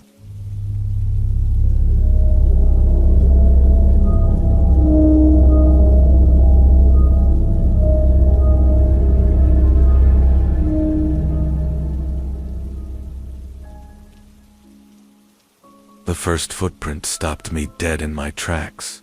I crouched beside the impression in the damp Oregon soil, my fingers hovering just above its edges. 12 inches long, 5 distinct toes, pressed deep enough into the hard, packed earth that I could see the creases of a thick, leathery sole. My size 10 boot looked like a child's footprint beside it. "Bear?" Old Man Patterson asked, spitting tobacco juice into the dirt. I shook my head, running my fingers along the strange mid-foot ridge no bear possesses. Nothing native makes tracks like this. 3 days later, Emily Patterson vanished. The search party found her pink sneaker near Rock Creek, the laces tied in an intricate knot no 8-year-old could manage. The dogs led us halfway up the ridge before whining and backing away, their tails tucked between their legs. That's when I noticed the branches broken 8 feet up the pines. Something massive had moved through here, traveling through the trees rather than around them. I set up my trail cameras that night, positioning them along game trails and near the creek bed. What they captured would haunt me forever. At 3:17 a.m., a hulking figure emerged from the tree, lying 8 feet tall. If it was an inch, its shoulders rolling with each deliberate step. It paused at camera 3, nostrils flaring as it caught some scent on the wind. Moonlight glinted off intelligent, amber eyes as it turned toward the lens. The timestamp said 3:17, my watch, when I checked the footage, read 12:03. The next morning, I found my warning. A young buck suspended upside down from a pine branch, its entrails arranged in perfect spirals beneath. At the center of this grotesque display lay my missing field notebook, the pages stuck together with something dark and viscous. Now as I write this final entry, the forest has gone eerily silent. No owls, no wind, just the occasional crack of branches too high up for any normal animal. My compass spins wildly no matter which direction I face. The smell of wet fur and rotting meat clings to my clothes no matter how far I hike. I came here to study wildlife. Instead, something has been studying me, and tonight, as my campfire burns suspiciously low despite fresh wood, I realize the awful truth. All those missing hikers, the slaughtered livestock, poor Emily Patterson. They weren't random victims, they were practice.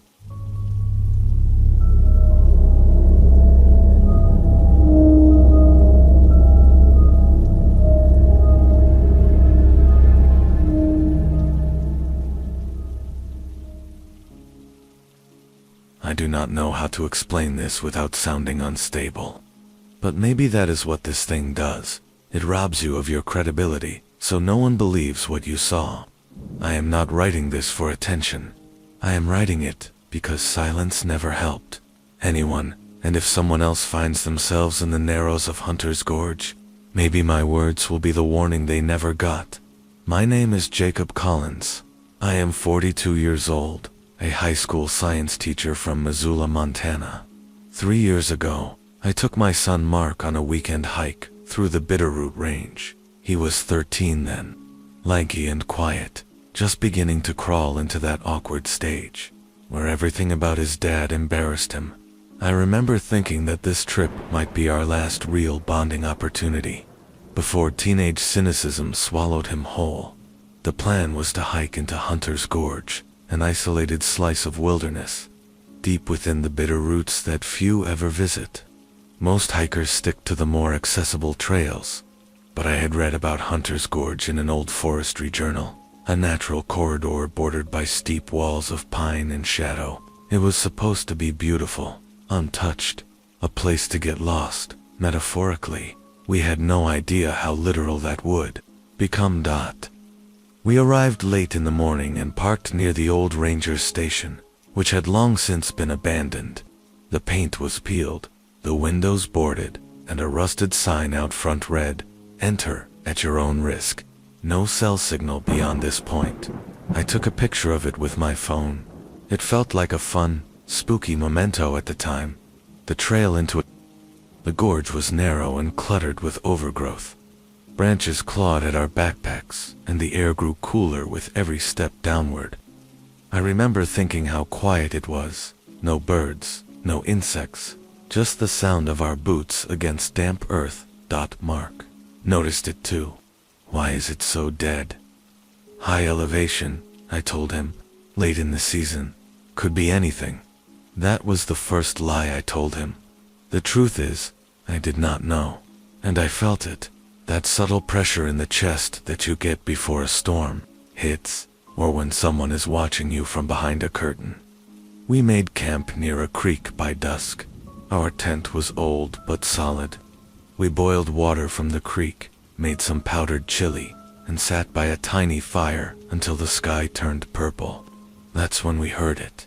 A crack, then a low, heavy thump, like something massive shifting its weight deep in the trees. "Probably a moose," I said. "Moose don't walk like that," Mark whispered. He was right. Sometime around midnight, I woke up to a sound. Not loud, but sharp, like a whistle, but wrong, too long, too deliberate, and it echoed. Not across the gorge, but within it, bouncing off stone and pine in a way that made it feel close. Mark was already sitting up, his eyes wide. "You heard it too?" he asked. I nodded, holding my breath. Then we heard it again, this time from a different direction. WHHOOOOP. Not human, not animal. Just wrong. I unzipped the tent as quietly as I could and stepped outside with my flashlight.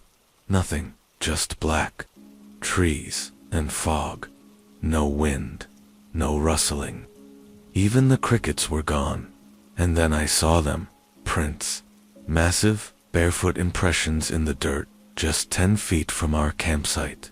Each one nearly twice the size of my own boot, pressed deep into the earth. Like whatever made them weighed hundreds of pounds. I didn't sleep again that night. We packed up early. Mark did not argue. He had not spoken much since sunrise. I told him we were taking a different trail out, one that looped around the gorge instead of cutting through the heart of it. That was another lie. I did not want to admit we were lost. The GPS on my phone showed nothing. No signal. The battery drained faster than it should have. By noon, we had found a faint deer path that climbed along the ridge. I figured if we got high enough, we might see the road or the ranger's station. But every time we thought we were climbing out, the path would curve back downward, like the gorge did not want us to leave. We stopped to rest on a flat patch of rock. That's when we saw it. Across the gorge, maybe 200 yards away, standing perfectly still between two trees. A silhouette, 8 to 9 feet tall, covered in dark brown hair, long arms hanging nearly to its knees. Its face was partially obscured by branches, but I swear to you, its eyes caught the light like metal, reflective, too intelligent. It didn't move. Neither did we. Mark started to cry. Silently, his lips trembled, but no sound came out. After a minute that felt like an hour, the figure took a step back and vanished into the brush. No sound, just gone. We camped again, not by choice. Mark had twisted his ankle trying to scramble up a slope, and we couldn't keep moving in the dark. I barely managed to get the fire going with damp kindling. Mark curled up in his sleeping bag and stared at nothing. He hadn't spoken in hours. Around 2 a.m., the tree fell. It didn't crash. It didn't groan. It just dropped. Like something enormous had pushed it over. 20 yards from our tent, I grabbed my knife. Pointless, I knew, but it was all I had. From the dark came the whistle again. Longer this time, mocking, then heavy. footfalls pacing around our camp. Never getting too close, but never leaving either. Just letting us know it was there. I didn't sleep. Mark didn't either. By morning, Mark had developed a fever. His ankle was swollen and purple. I tried to carry him, but the terrain was too steep, and I was already exhausted. That's when we saw the new trail. A freshly broken line through the trees, like something enormous had just passed through. Not a game trail. No, this one was intentional. Wide enough for something bipedal. Something massive. I told myself it might lead to a road. It was a stupid, desperate hope. We followed it for hours. Then it ended. Not at a clearing. Not at a river. At a pile. Bones. Dozens of them. Deer, elk, bear. Some stripped clean. Others shattered. Among them, torn fabric. A shredded backpack. I turned around to tell Mark we needed to leave, but he was gone. No footsteps. No sound. Just gone. I screamed for him until my throat bled. I ran in every direction. I don't know how many hours passed. Finally, I collapsed near the creek and sobbed like a child. Then I heard it. Not the whistle. A voice. Mark's voice. Dad. But it was wrong. Off. Like someone imitating him. Like a recording played at the wrong speed. It came from every direction, echoing through the gorge. At dawn, I found the ranger's station again. I do not remember how. I only remember falling through the door and calling for help on the emergency radio, which, miraculously, still worked. The rescue team found no sign of Mark, no footprints, no backpack, just me, delirious, dehydrated. Talking about monsters in the woods, they said he probably wandered off, got lost, maybe fell into a ravine. I know better. Whatever lives in that gorge doesn't kill for food. It takes people for some other reason. Something worse. Mark's face still haunts my dreams. But it's never really him, just a pale imitation. Like that voice in the trees. I returned to Hunter's Gorge once. A year after the incident, I stood at the entrance and listened. Nothing, not even a whisper. But I know it's still there, watching and waiting.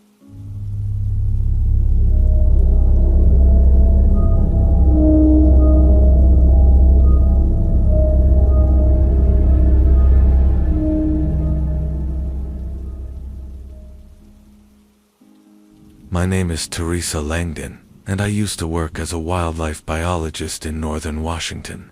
I loved the isolation, the rhythm of nature, the way the land seemed to breathe when you were alone in it long enough. But that was before I took a short-term research assignment at Hollow Bend Preserve. That place changed everything. I don't mean that in a poetic sense. I mean it in the kind of way where your hands still shake when you think about the trees, where you avoid certain sounds, where your family wonders if you're still not over it, but you can't even begin to explain what it is without sounding broken. This is not a campfire story. This happened, and I haven't set foot in the woods since. Hollow Bend is a remote forested area near the Olympic Peninsula. The government owns it, but for decades it had been ignored, marked as protected, but rarely monitored. My team got the assignment after reports of disappearing wildlife began surfacing in the surrounding areas. Entire groups of deer and small predators were vanishing without explanation. No blood, no carcasses. Just gone. It was late spring when we arrived. Myself and 2 graduate assistants, Nolan and Aisha, both were sharp, eager, and believed in science above all else. I liked that about them. We were there for a week, setting camera traps, tracking migration patterns, and cataloging evidence. The first 3 days were uneventful, beautiful, even, but on the 4th day, we heard the screaming. The sun had just dipped below the trees when we first heard it. Not a human scream, not an animal either. Something else. A high-pitched, bone, deep wail that didn't belong in any textbook. Aisha froze mid-conversation and whispered, "What the hell is that?" Nolan muttered, "That wasn't an owl." It started again, this time longer and closer. I tried to rationalize it. Maybe a fox with an injury, maybe wind, bending trees in a weird way. But the truth was, I had never heard anything like it. We sat around the fire, pretending not to be afraid, but something about that sound stuck to the back of my mind, like static. It kept playing long after it stopped. The next morning, we found the tracks. They were near the river, where we had set up a series of cameras. At first, I thought it was a bear, but the spacing was wrong, the stride too long, and there were no claws. Just enormous, deep impressions in the mud. 5 toes, humanoid shape, each print nearly 16 inches long. Nolan was the first to say it out loud. Bigfoot. I laughed, more out of fear than disbelief. There's no such thing, I said, even though my gut disagreed. That afternoon, Aisha reviewed the camera footage. I'll never forget the look on her face when she called us over. She had paused the video at frame 116. There, just behind a stand of trees, was a figure, towering, hair covered. One arm wrapped around a tree trunk, the other hanging at its side. The face was mostly hidden, but the eyes caught the light in a way that made me feel sick. Nolan leaned in. That's a man in a suit, but his voice cracked, and none of us believed it. That night, Aisha went missing. I woke to Nolan screaming her name outside the tent. I jumped up and ran out, heart racing. Her sleeping bag was empty, her boots gone, no sign of struggle, just a trail of barefoot prints leading into the woods.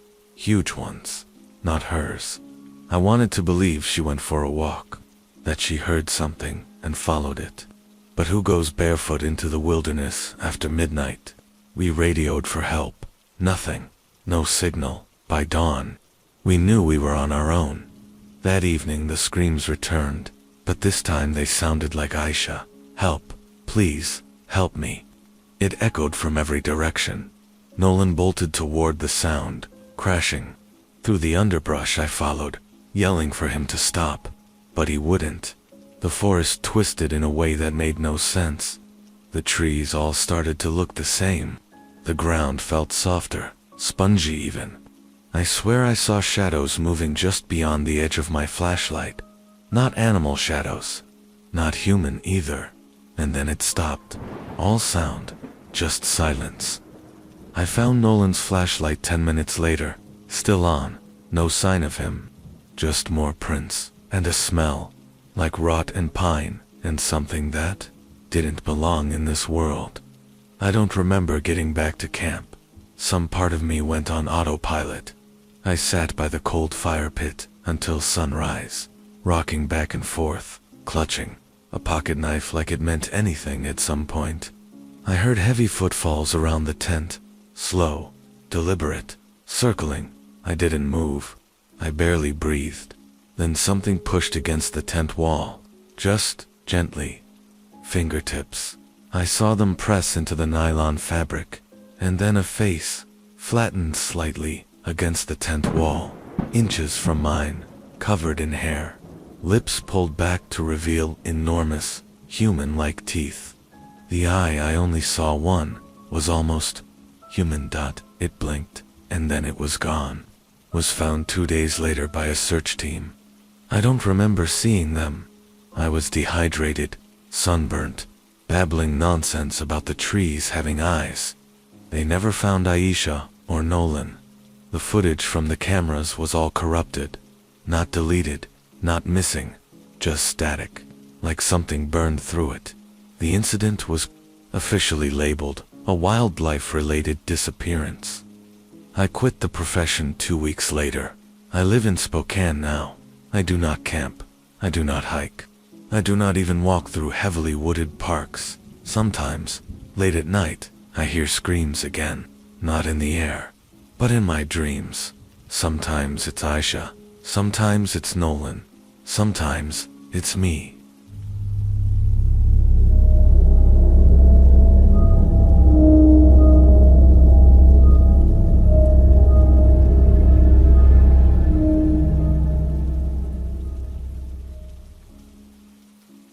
The first time I saw the footprints in the mud near Willow Creek, I thought someone was playing an elaborate hoax. That as a national park ranger for over 15 years, I'd seen my share of pranks, tourists faking bear tracks, kids making plaster casts of fake monster prints, but these were different.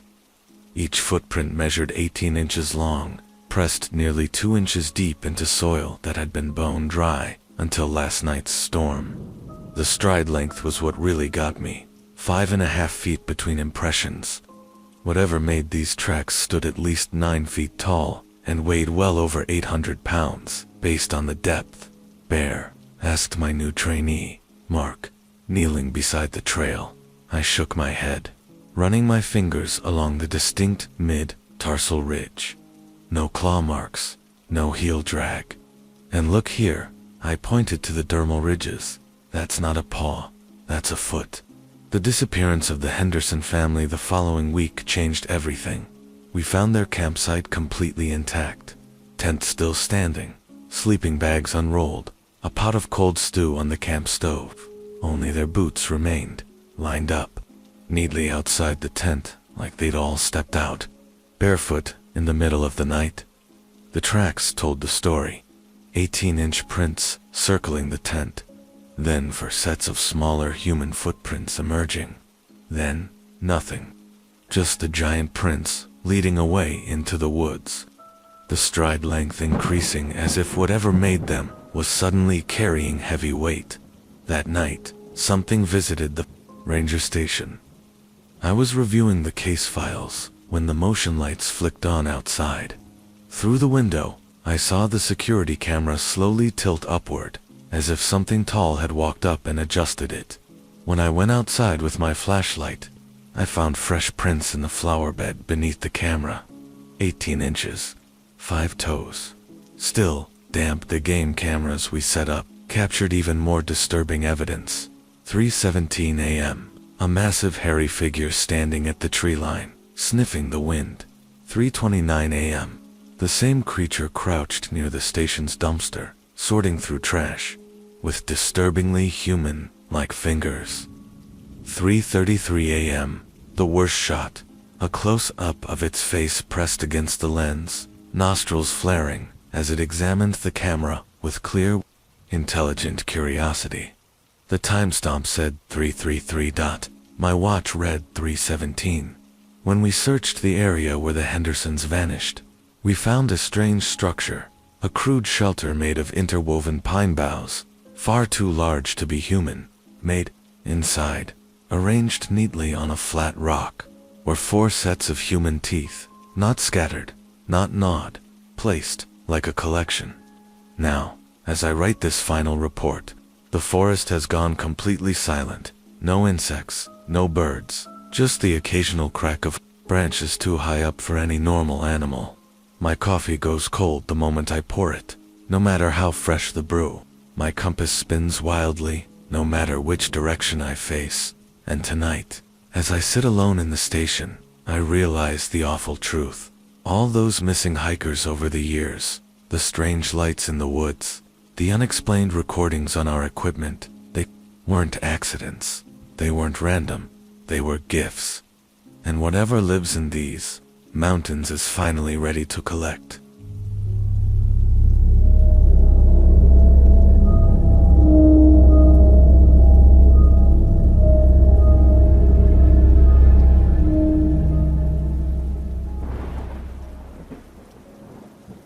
My name is Daniel Carver.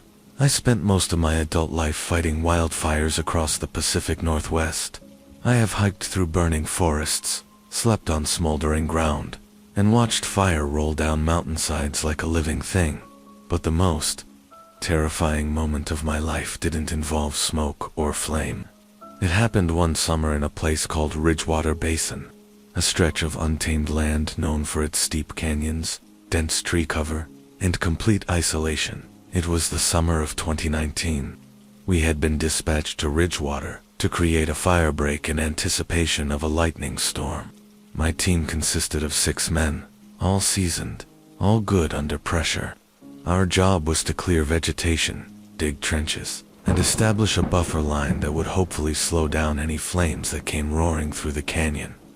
We had 3 days to set it up before the forecasted storm hit.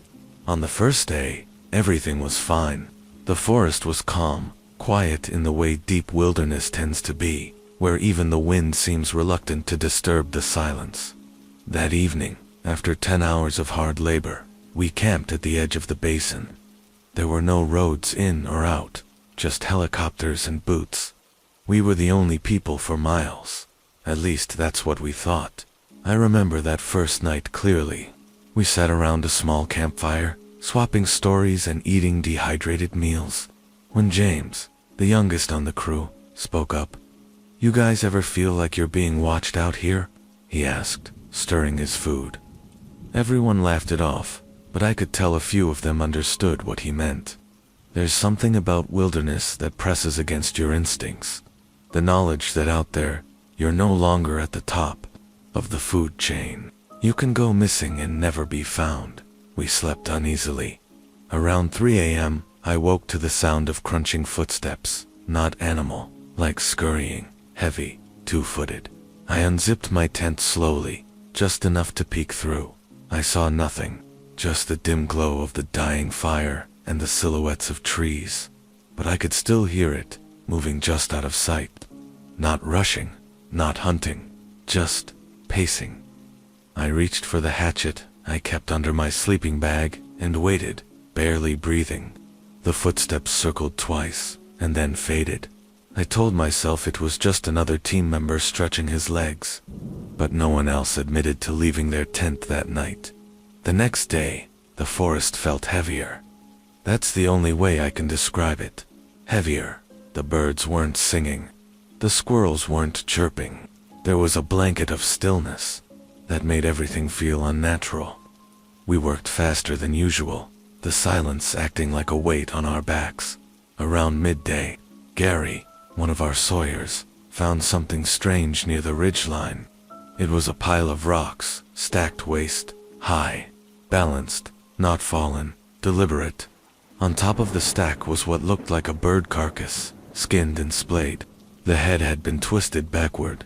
Gary thought it was some kind of backwoods art, a joke, maybe from campers or hunters, but there hadn't been anyone else in Ridgewater for weeks. The rangers kept strict records. I had seen them myself. Later that afternoon, we found more of them, rock stacks, all shaped slightly differently, all topped with pieces of animal remains, bones, feathers, stripped hides. They weren't clumped together either. They were placed in a wide circle that covered at least half a mile, and we were camped right in the center of it. I'll admit it. I wanted to leave. I wasn't the only one. That night, we sat around the fire in uneasy silence. Nobody ate much. Every crack of a branch made us flinch. James tried to lighten the mood with a joke, but his voice kept breaking. Then came the howl. It started low and deep, like a cello string being drawn out too long. It rose in pitch until it sounded like metal being torn in half. Then it stopped. No echoes, no repeats. Just that one long scream that didn't sound like anything I'd ever heard in the wild. And I've heard bears, wolves, cougars, you name it. This wasn't that. Everyone stood up. Flashlights scanned the tree line, but we saw nothing. No one slept. We took shifts by the fire, weapons in hand. Around 4 a.m., we heard something massive crashing through the brush, just beyond the fire's edge. I saw a shadow. Huge. It moved between the trees, like it belonged there. Like it had always been there. Gary aimed his light at it, and for a split second, I saw it. It was at least 8 feet tall, covered in dark matted hair. Its arms hung below its knees. The eyes reflected the flashlight, but not like an animal. Not like prey. Like something thinking, calculating. It didn't run. It just stood there, watching us. Then it slowly turned and vanished into the dark. The next morning, we were divided. 3 of the guys wanted to call for an evac. The others insisted we stay and finish the job. But that debate ended when we found the body. It was Marcus, He had gone to relieve himself sometime before dawn and never came back. We found him less than 100 yards from camp. His head had been twisted backward, not by an animal. There were no bite marks, no tears, just unnatural damage, and beside his body was another rock stack. Only this one had something else on. Top dot, his helmet perfectly balanced. We radioed for emergency evac, but we were too deep. It would take a day for the chopper to get clearance and another to reach us. We had no choice but to stay one more night. We built the fire larger that evening. No one spoke. No one slept. Around midnight, the howling started again. Not one this time, multiple, like there were several of them. Deep voices echoing in the hills, surrounding us. Then came the tree knocks, loud sharp cracks like wood slamming against wood. They were communicating, at least, that's what it felt like. And then we heard footsteps again, all around. At one point, I turned and saw something move just beyond the tree line. Two red eyes blinking in unison. We threw logs on the fire, trying to keep the light strong, the shadows at bay, and that's when the rocks started. Small ones at first, tossed from the dark, then larger. One struck Gary in the arm hard enough to bruise him through his jacket. We screamed into the forest, swore, cried. I even begged. Nothing stopped them. They never entered the light. They just kept circling, mocking, watching by sunrise. They were gone. So was James. There was no blood, just drag marks leading into the forest and a broken tree limb, where something massive had moved through. When the chopper finally arrived that afternoon, we left everything. Tents, tools, gear. None of it mattered. The official report blamed dehydration and stress, said Marcus had slipped, said James wandered off. None of us believed that, and they knew we didn't. But they also made it clear, whatever we thought, we saw it was better left unspoken. I quit the fire crew after that season, moved inland, took a job in an office. Something with walls and locks and no trees for miles. Sometimes I dream of the fire line again, but it's not the flames that wake me up. It's the sound of breathing, low, slow, and just outside the light, waiting, watching, listening.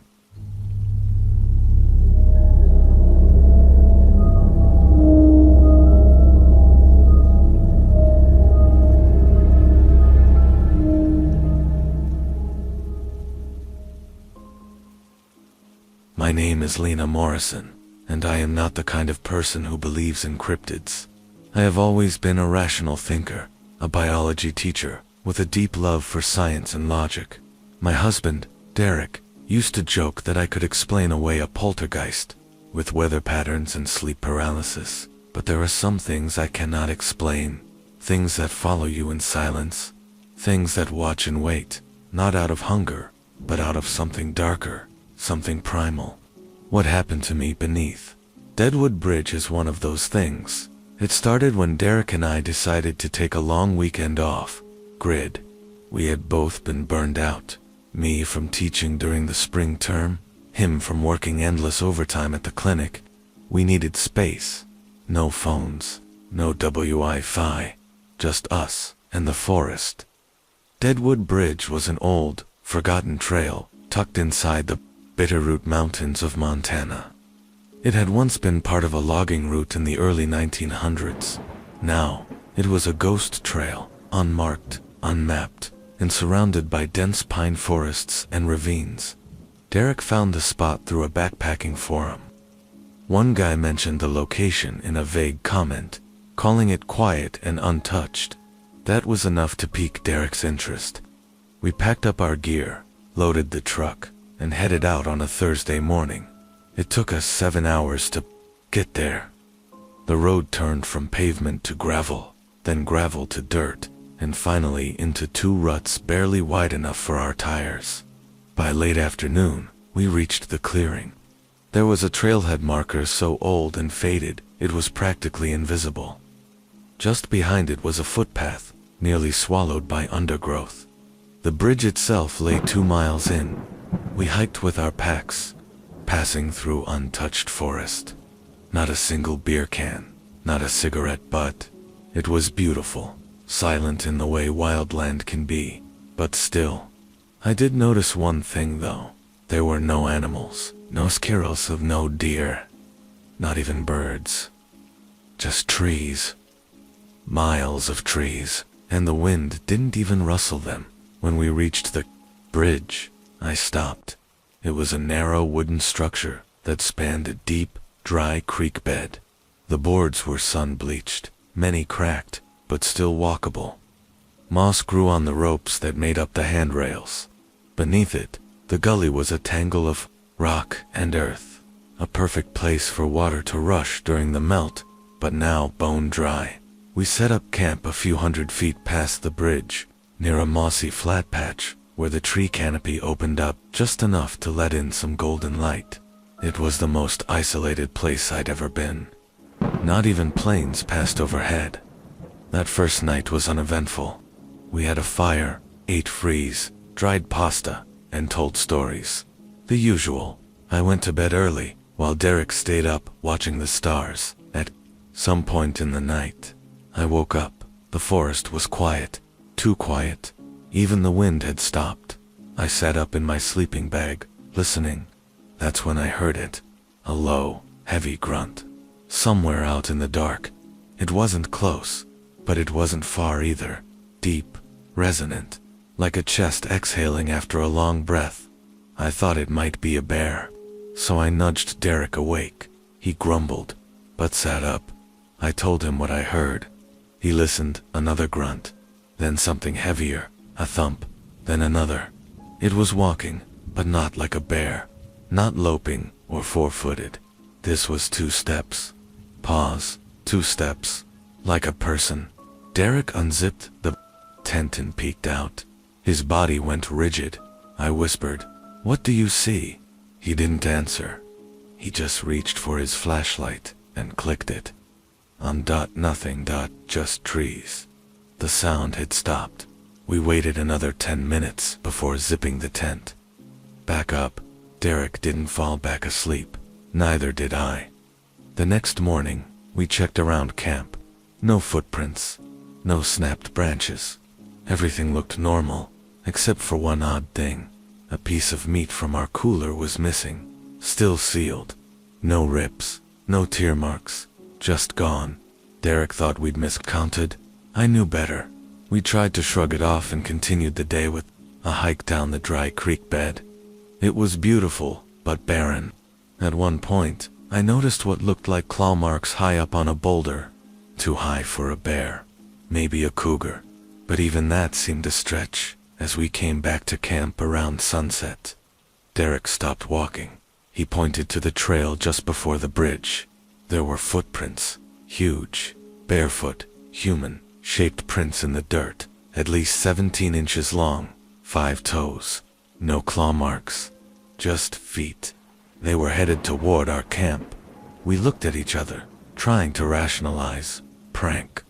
Hiker with a messed up sense of humor. But we hadn't seen or heard a single person since we got there. The prints circled the fire pit, paused by our tent, and walked back toward the bridge. We followed them. They led on to the bridge, right down the center, and stopped halfway across. Not on the other side. Not back toward the woods. Just ended, as if whatever had made them vanished into thin air. That night, we didn't sleep in the tent. We built up the fire and took shifts, one of us awake at all times. Around 2 a.m., I heard it screaming. Not human, not animal. It was deep, guttural, and long. It came from under the bridge. I grabbed the flashlight and pointed it toward the gully. I expected to see glowing eyes. Something. Anything. But there was nothing. Just the bridge, the rocks below, and trees swaying in a wind I couldn't feel. Then the screaming stopped, and the smell hit me. Rotting meat, wet fur, burnt hair. Derek gagged. We backed up away from the bridge, flashlight shaking in my hands, and then we heard the footsteps again. But this time, it wasn't just 2 or 3 steps. It was running. Full sprint, from deep in the forest. Something massive was tearing through the brush, heading straight for us. We didn't wait to see what it was. We grabbed the bear spray, the hatchet, and huddled by the fire. Then, sudden silence. Dead silence. Whatever it was had stopped. Just before breaking the tree line, I shined the light again, and I saw it. A massive figure, covered in matted dark fur, shoulders broad as a refrigerator, legs thick like tree trunks, and eyes that caught the light like molten glass. It stood just far enough away that I couldn't see the face clearly, but I didn't need to. It was watching us, not like a curious animal, like something that knew what fear was, and liked it. It stepped forward, just once, then another, but the firelight stopped it. It raised one hand, massive fingers splayed, and pointed toward the tent. Then it turned and walked away. Derek wanted to leave at dawn. I wanted to leave right then, but we knew it was suicide to navigate the forest in the dark, so we waited. The rest of the night, we heard movement, sticks snapping, a low moan that sounded like pain, or a warning. By morning, the forest was still again, but our tent was slashed, not torn by claws. Cut 3 long, precise gashes, like it had been dissected. We packed in silence, on our way out. Just before the trailhead, I turned around one last time. There, in the center of the path, was another footprint. Still fresh, still steaming in the morning air. No animals, no people, just one print. We reported it to the forest ranger, but he just nodded and said we weren't the first to come back, rattled from deadwood. They say something big moves through those woods, he said. I asked him if he'd ever seen it. He looked me in the eye. No, he replied, and I don't go looking. Neither do I. Not anymore.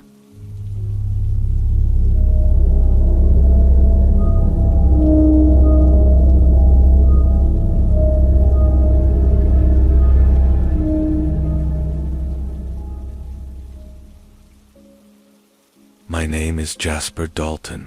I used to be a ranger with the Forest Service in Southern Oregon, stationed out near the Siskiyou Mountains. For 13 years, I worked those woods, cutting fire lines, checking campsites, helping lost hikers.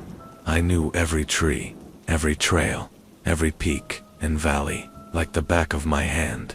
I wasn't afraid of the dark, or the wild. I had walked straight into blizzards, fought off cougars, and slept alone in fire lookout towers miles from anyone else. But, after what happened near Pine Hollow Lake, I left the service. I don't even go into the woods anymore. It started in August of 2014. I was assigned to a solo patrol through a rarely used section of national forest east of Ashland. The trail hadn't been maintained in years. Dense underbrush, fallen trees, and deer paths masquerading as actual trails. I was to assess the area for potential backcountry camping development. That meant spending 3 nights alone with just my pack, my GPS, and a camp radio.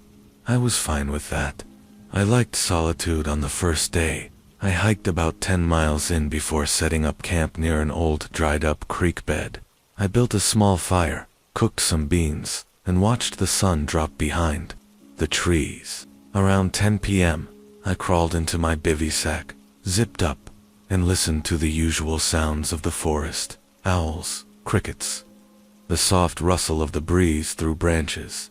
Around midnight, I woke up. Everything was dead quiet. It wasn't the kind of silence that felt peaceful. It was oppressive, like the forest had sucked in a breath and was holding it. Then I heard it, a single snap, like a large branch breaking under weight. I stayed still, listened. Another snap. Closer this time. It was coming from beyond the tree line, maybe 30 or 40 feet out.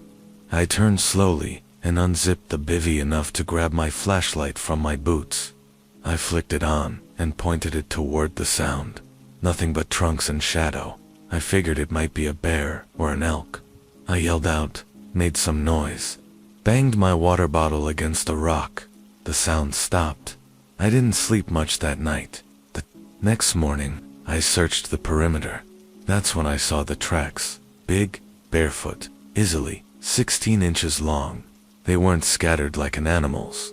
They walked in a straight, deliberate line, right past my camp, looping once around where I had been sleeping before, disappearing into the brush. No claw marks.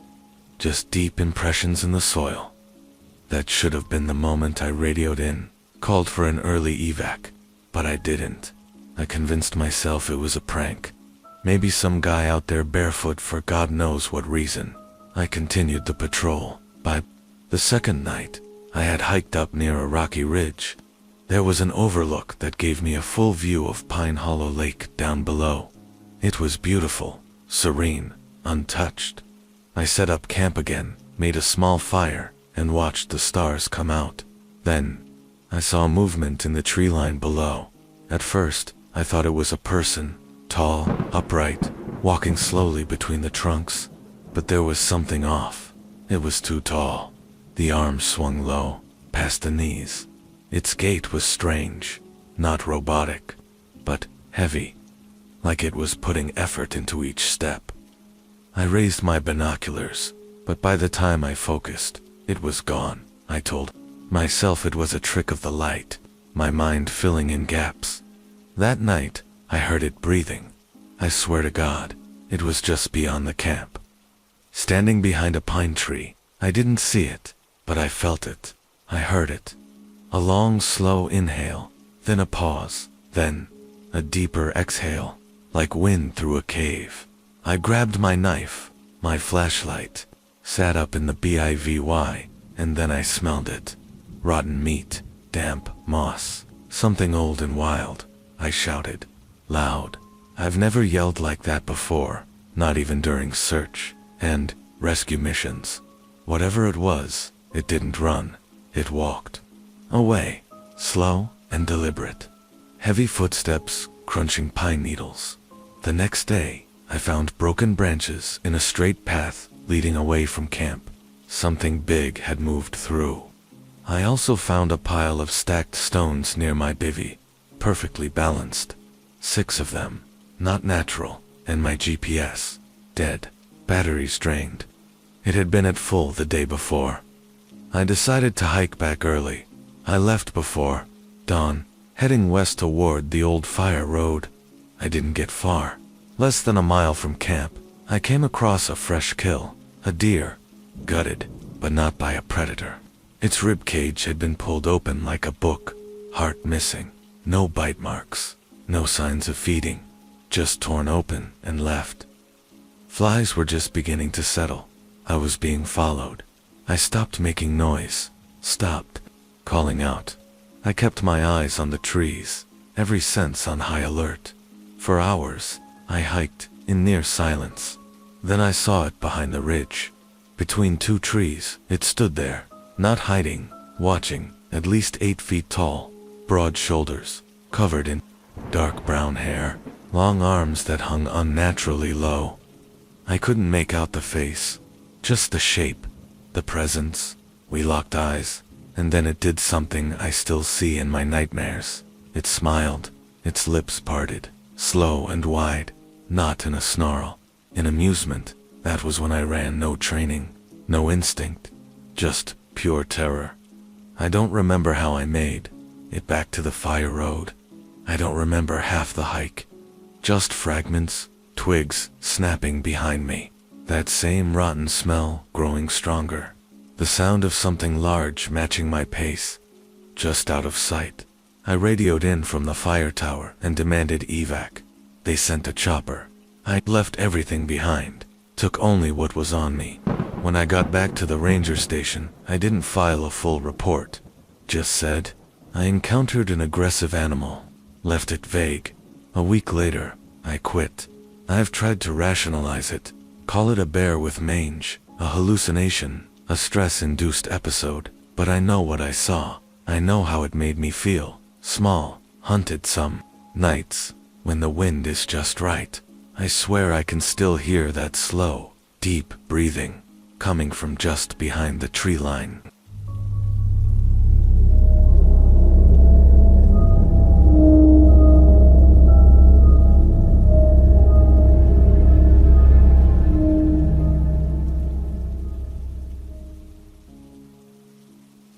31 when it happened. My younger brother Tyler had just gotten out of a rough divorce and needed a break from everything. He was always the more outdoorsy one, so when he suggested a week-long hiking trip in the Olympic Peninsula, I agreed. I figured the time off work would be good for me, too. A chance to unplug, clear my head. We decided on the Hoh Rainforest Trail, the kind that takes you deep into the old growth areas most tourists never see. It was early September, warm enough during the day, but crisp at night. The first 2 days were perfect. Tall mossy trees, the hum of insects, the soft crush of our boots against wet soil. I had no idea how quickly it would all change. It was the third day mid-afternoon when we found the gorge. It wasn't on the map. We had veered slightly off trail to refill our water bottles at a creek and noticed a drop in the terrain. Just beyond the tree line was a ravine we hadn't seen before. It wasn't very deep, maybe 30 feet, but it cut through the forest like a scar. The sides were steep and overgrown, and the base was littered with boulders and tangled roots. Tyler wanted to check it out, said it might lead to an old landslide or hidden waterfall. I didn't like the feel of it. The air was different, thicker, quieter, but I didn't want to be the uptight older brother, so I followed him down. At the bottom, everything was off. There were no birds, no insects, just silence. The trees looked warped. Their trunks bulged in odd places, like the bark had been twisted and stretched. We found claw marks on some of them, high up, 7 feet or more, deep gouges, 4 in a row, not like any bear I've ever seen. Then we saw the bones, an elk, or maybe a deer, picked clean. The ribs were snapped in half, just laying there, exposed. But there was no sign of scavenging, no drag marks, no scattered remains. It was placed, set out like a warning. Tyler got real quiet. He didn't say anything, just stared at the bones. That's when we heard the knock, 3 hard, deliberate knocks, like wood hitting wood. They echoed across the gorge. We both froze. Then another knock. This one closer. Woodpecker, I whispered, though I already knew it wasn't. Tyler just shook his head slowly. We got out of there fast, scrambling up the slope, slipping on roots and moss. It took us longer than it should have, and by the time we made it back to the trail, the light was already fading. We set up camp in a small clearing about a mile away. Neither of us said much. We didn't even eat. Just built a fire and sat there, listening. At some point, we both fell asleep in our tents. Then I woke up to the screaming. It wasn't human. It was deep, guttural, rising and falling like a siren, made of rage and pain. I shot up, heart pounding. Tyler was already outside, flashlight in hand, scanning the trees. "What the hell is that?" I asked. He didn't answer, just pointed.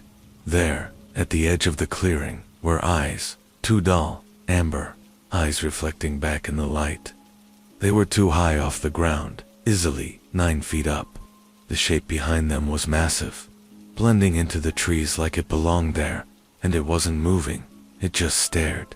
Then, after what felt like a full minute, it turned, slowly, and walked back into the woods.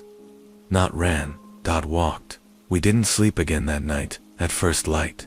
We packed up and headed back the way we came. That's when we noticed the branches. Every few hundred feet, a tree had been snapped and twisted, not cut, not broken by wind. Twisted, like something huge had grabbed it and wrung it like a towel. We passed at least 12 of them over the next mile. Whatever it was following us. We didn't talk, just hiked as fast as we could.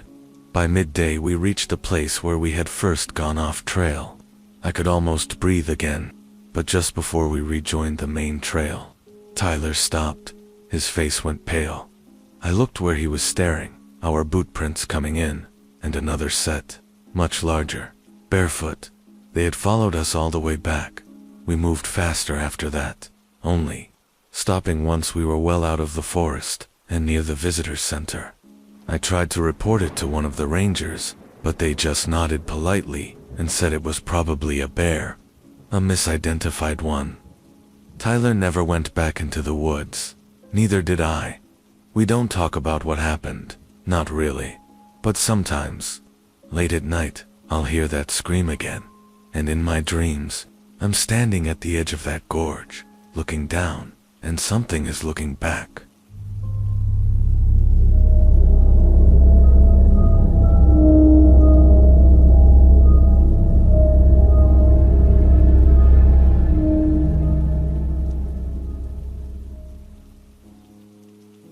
I do not go camping anymore. Not after what happened in 2016. Up in the Bitterroot Range, on the Montana side. I was 28, working as a structural engineer in Missoula, and needed a serious break. I had just ended a toxic 4-year relationship, and thought a solo weekend in nature would help me clear my head. I had camped alone before, maybe a dozen times, and the quiet usually settled something inside me. I picked a spot about 10 miles off the main trail, north of a place called Big. Flat, no cell service, barely a hint of civilization. Just the way I liked it. The first day was uneventful. Hiked in, set up my tent near a patch of tall pines, cooked a freeze-dried meal, and listened to the sounds of the forest while the fire crackled. It was peaceful, but by late evening, the smell started. Rotten meat, thick, sour, and clinging to the back of my throat. At first I thought maybe something had died nearby, a deer, maybe, but I scouted around the perimeter with my flashlight and found nothing. No carcass, no buzz of flies. The smell faded after about half an hour, and I went to bed then, just after midnight. I woke up, there were footsteps, heavy ones, slow, whatever. It was walking in a wide circle around my tent. I froze, holding my breath, heart hammering. No snorting, no rustling, just the sound of something big pressing into the soft dirt and needles. I had my bear spray in hand, but I never unzipped the tent eventually. The footsteps stopped, but I did not sleep again. The next morning, the smell was worse. Not constant, just waves of it, drifting in like clouds of decay. It made my eyes water. I found what looked like scratches on the bark of a tree 20 feet from my tent. 5 deep gouges, each nearly 2 inches wide. Too high up for a black bear to clean for claws. I started to feel watched. By early afternoon, I decided to pack up. Something felt wrong, like I had overstayed in a place that was not mine. As I stuffed my sleeping bag into its sack, I heard a knock. A sharp crack like someone smacking a log against a tree. Then another, and another. 3 distinct knocks, evenly spaced. I stood still. My breath held tight in my chest. The knocks came again, closer this time, and then silence. No birds, no wind. Just the kind of stillness that makes your skin crawl. I hiked out fast, barely stopping to drink water. My boots hit the trail like I was sprinting from something I could not see but felt behind every tree. There were no signs of life on the way back. No squirrels, no deer, not even the usual bugs buzzing around my arms. But the smell followed me, even 3 miles from my sight. It would drift in, like something was keeping pace with me just out of view. Every time I stopped to listen, the woods felt denser, heavier at one point.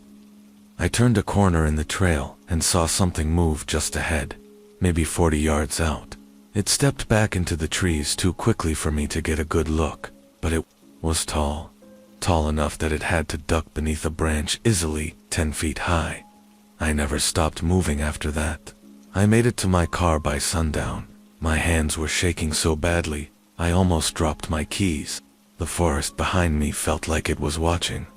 I drove without stopping until I reached Missoula. That night, I took 3 showers and still could not shake the smell from my nose.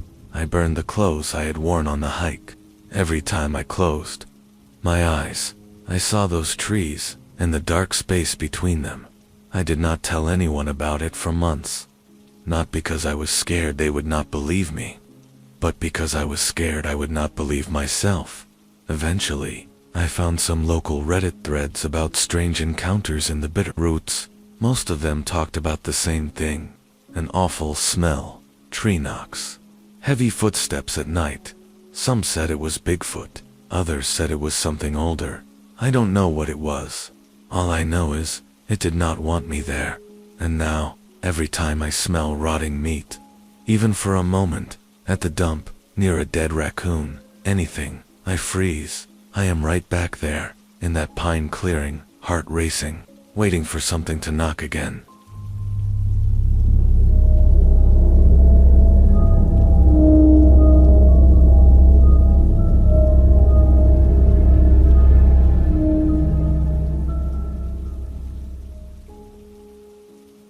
I grew up in Leavenworth, Washington, a small mountain town dressed up like a Bavarian village.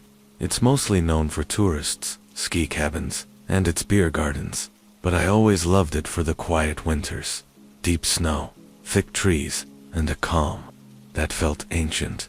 In 2012, I was 19 and working part-time at my uncle's remote cabin rental property, deep in the Cascades. Not fancy Airbnb stuff either. These were bare-bones places. No cell reception, no Wi-Fi, just wood heat, propane stoves, and silence. One weekend in late January, my uncle asked if I could hike up and check on the last cabin on the ridge. It hadn't been rented in weeks, and with the snow piling up, he wanted to make sure the pipes hadn't frozen. I said yes, mostly for the cash, and partly because I liked the hike. It was a 4-mile snowshoe trip uphill, surrounded by woods, on all sides. I packed light, a thermos of coffee, a sandwich, flashlight, portable radio, and my dad's old .22 rifle. Not that I expected trouble.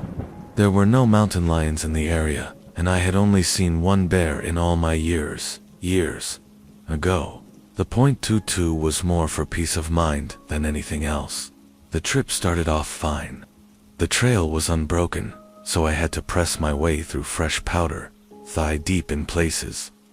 Every now and then, I'd hear tree limbs creak under the weight of snow, or a distant caw of a raven overhead. Nothing unusual, but about an hour in, I noticed something strange. Tracks. Not snowshoe tracks, not boots. These were huge.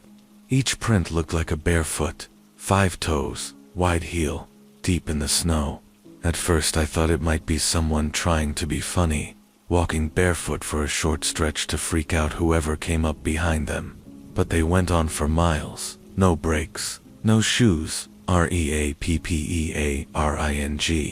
Just massive, human-like footprints moving in the same direction I was headed.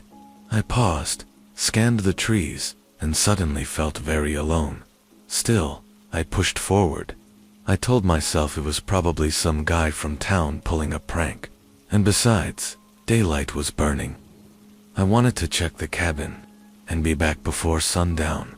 When I reached the cabin, the first thing I noticed was that the front door was wide open, not kicked in, just hanging there, swinging slightly in the wind. The prints led straight up the stairs to the porch, into the house. Something tightened in my gut. I stood there for 5 solid minutes, rifle held awkwardly in one hand, debating if I should even go in. Eventually, I told myself that if someone was squatting inside, I could just shout and back away. I stepped into the cabin. It was freezing. Ice had formed along the inside of the windows. No firewood had been burned. The propane stove was untouched, but something had been there. Snow had melted in patches on the wooden floor, like something had stood still long enough for the snow on its body or feet to puddle around it. And the smell, it wasn't rot. Not exactly.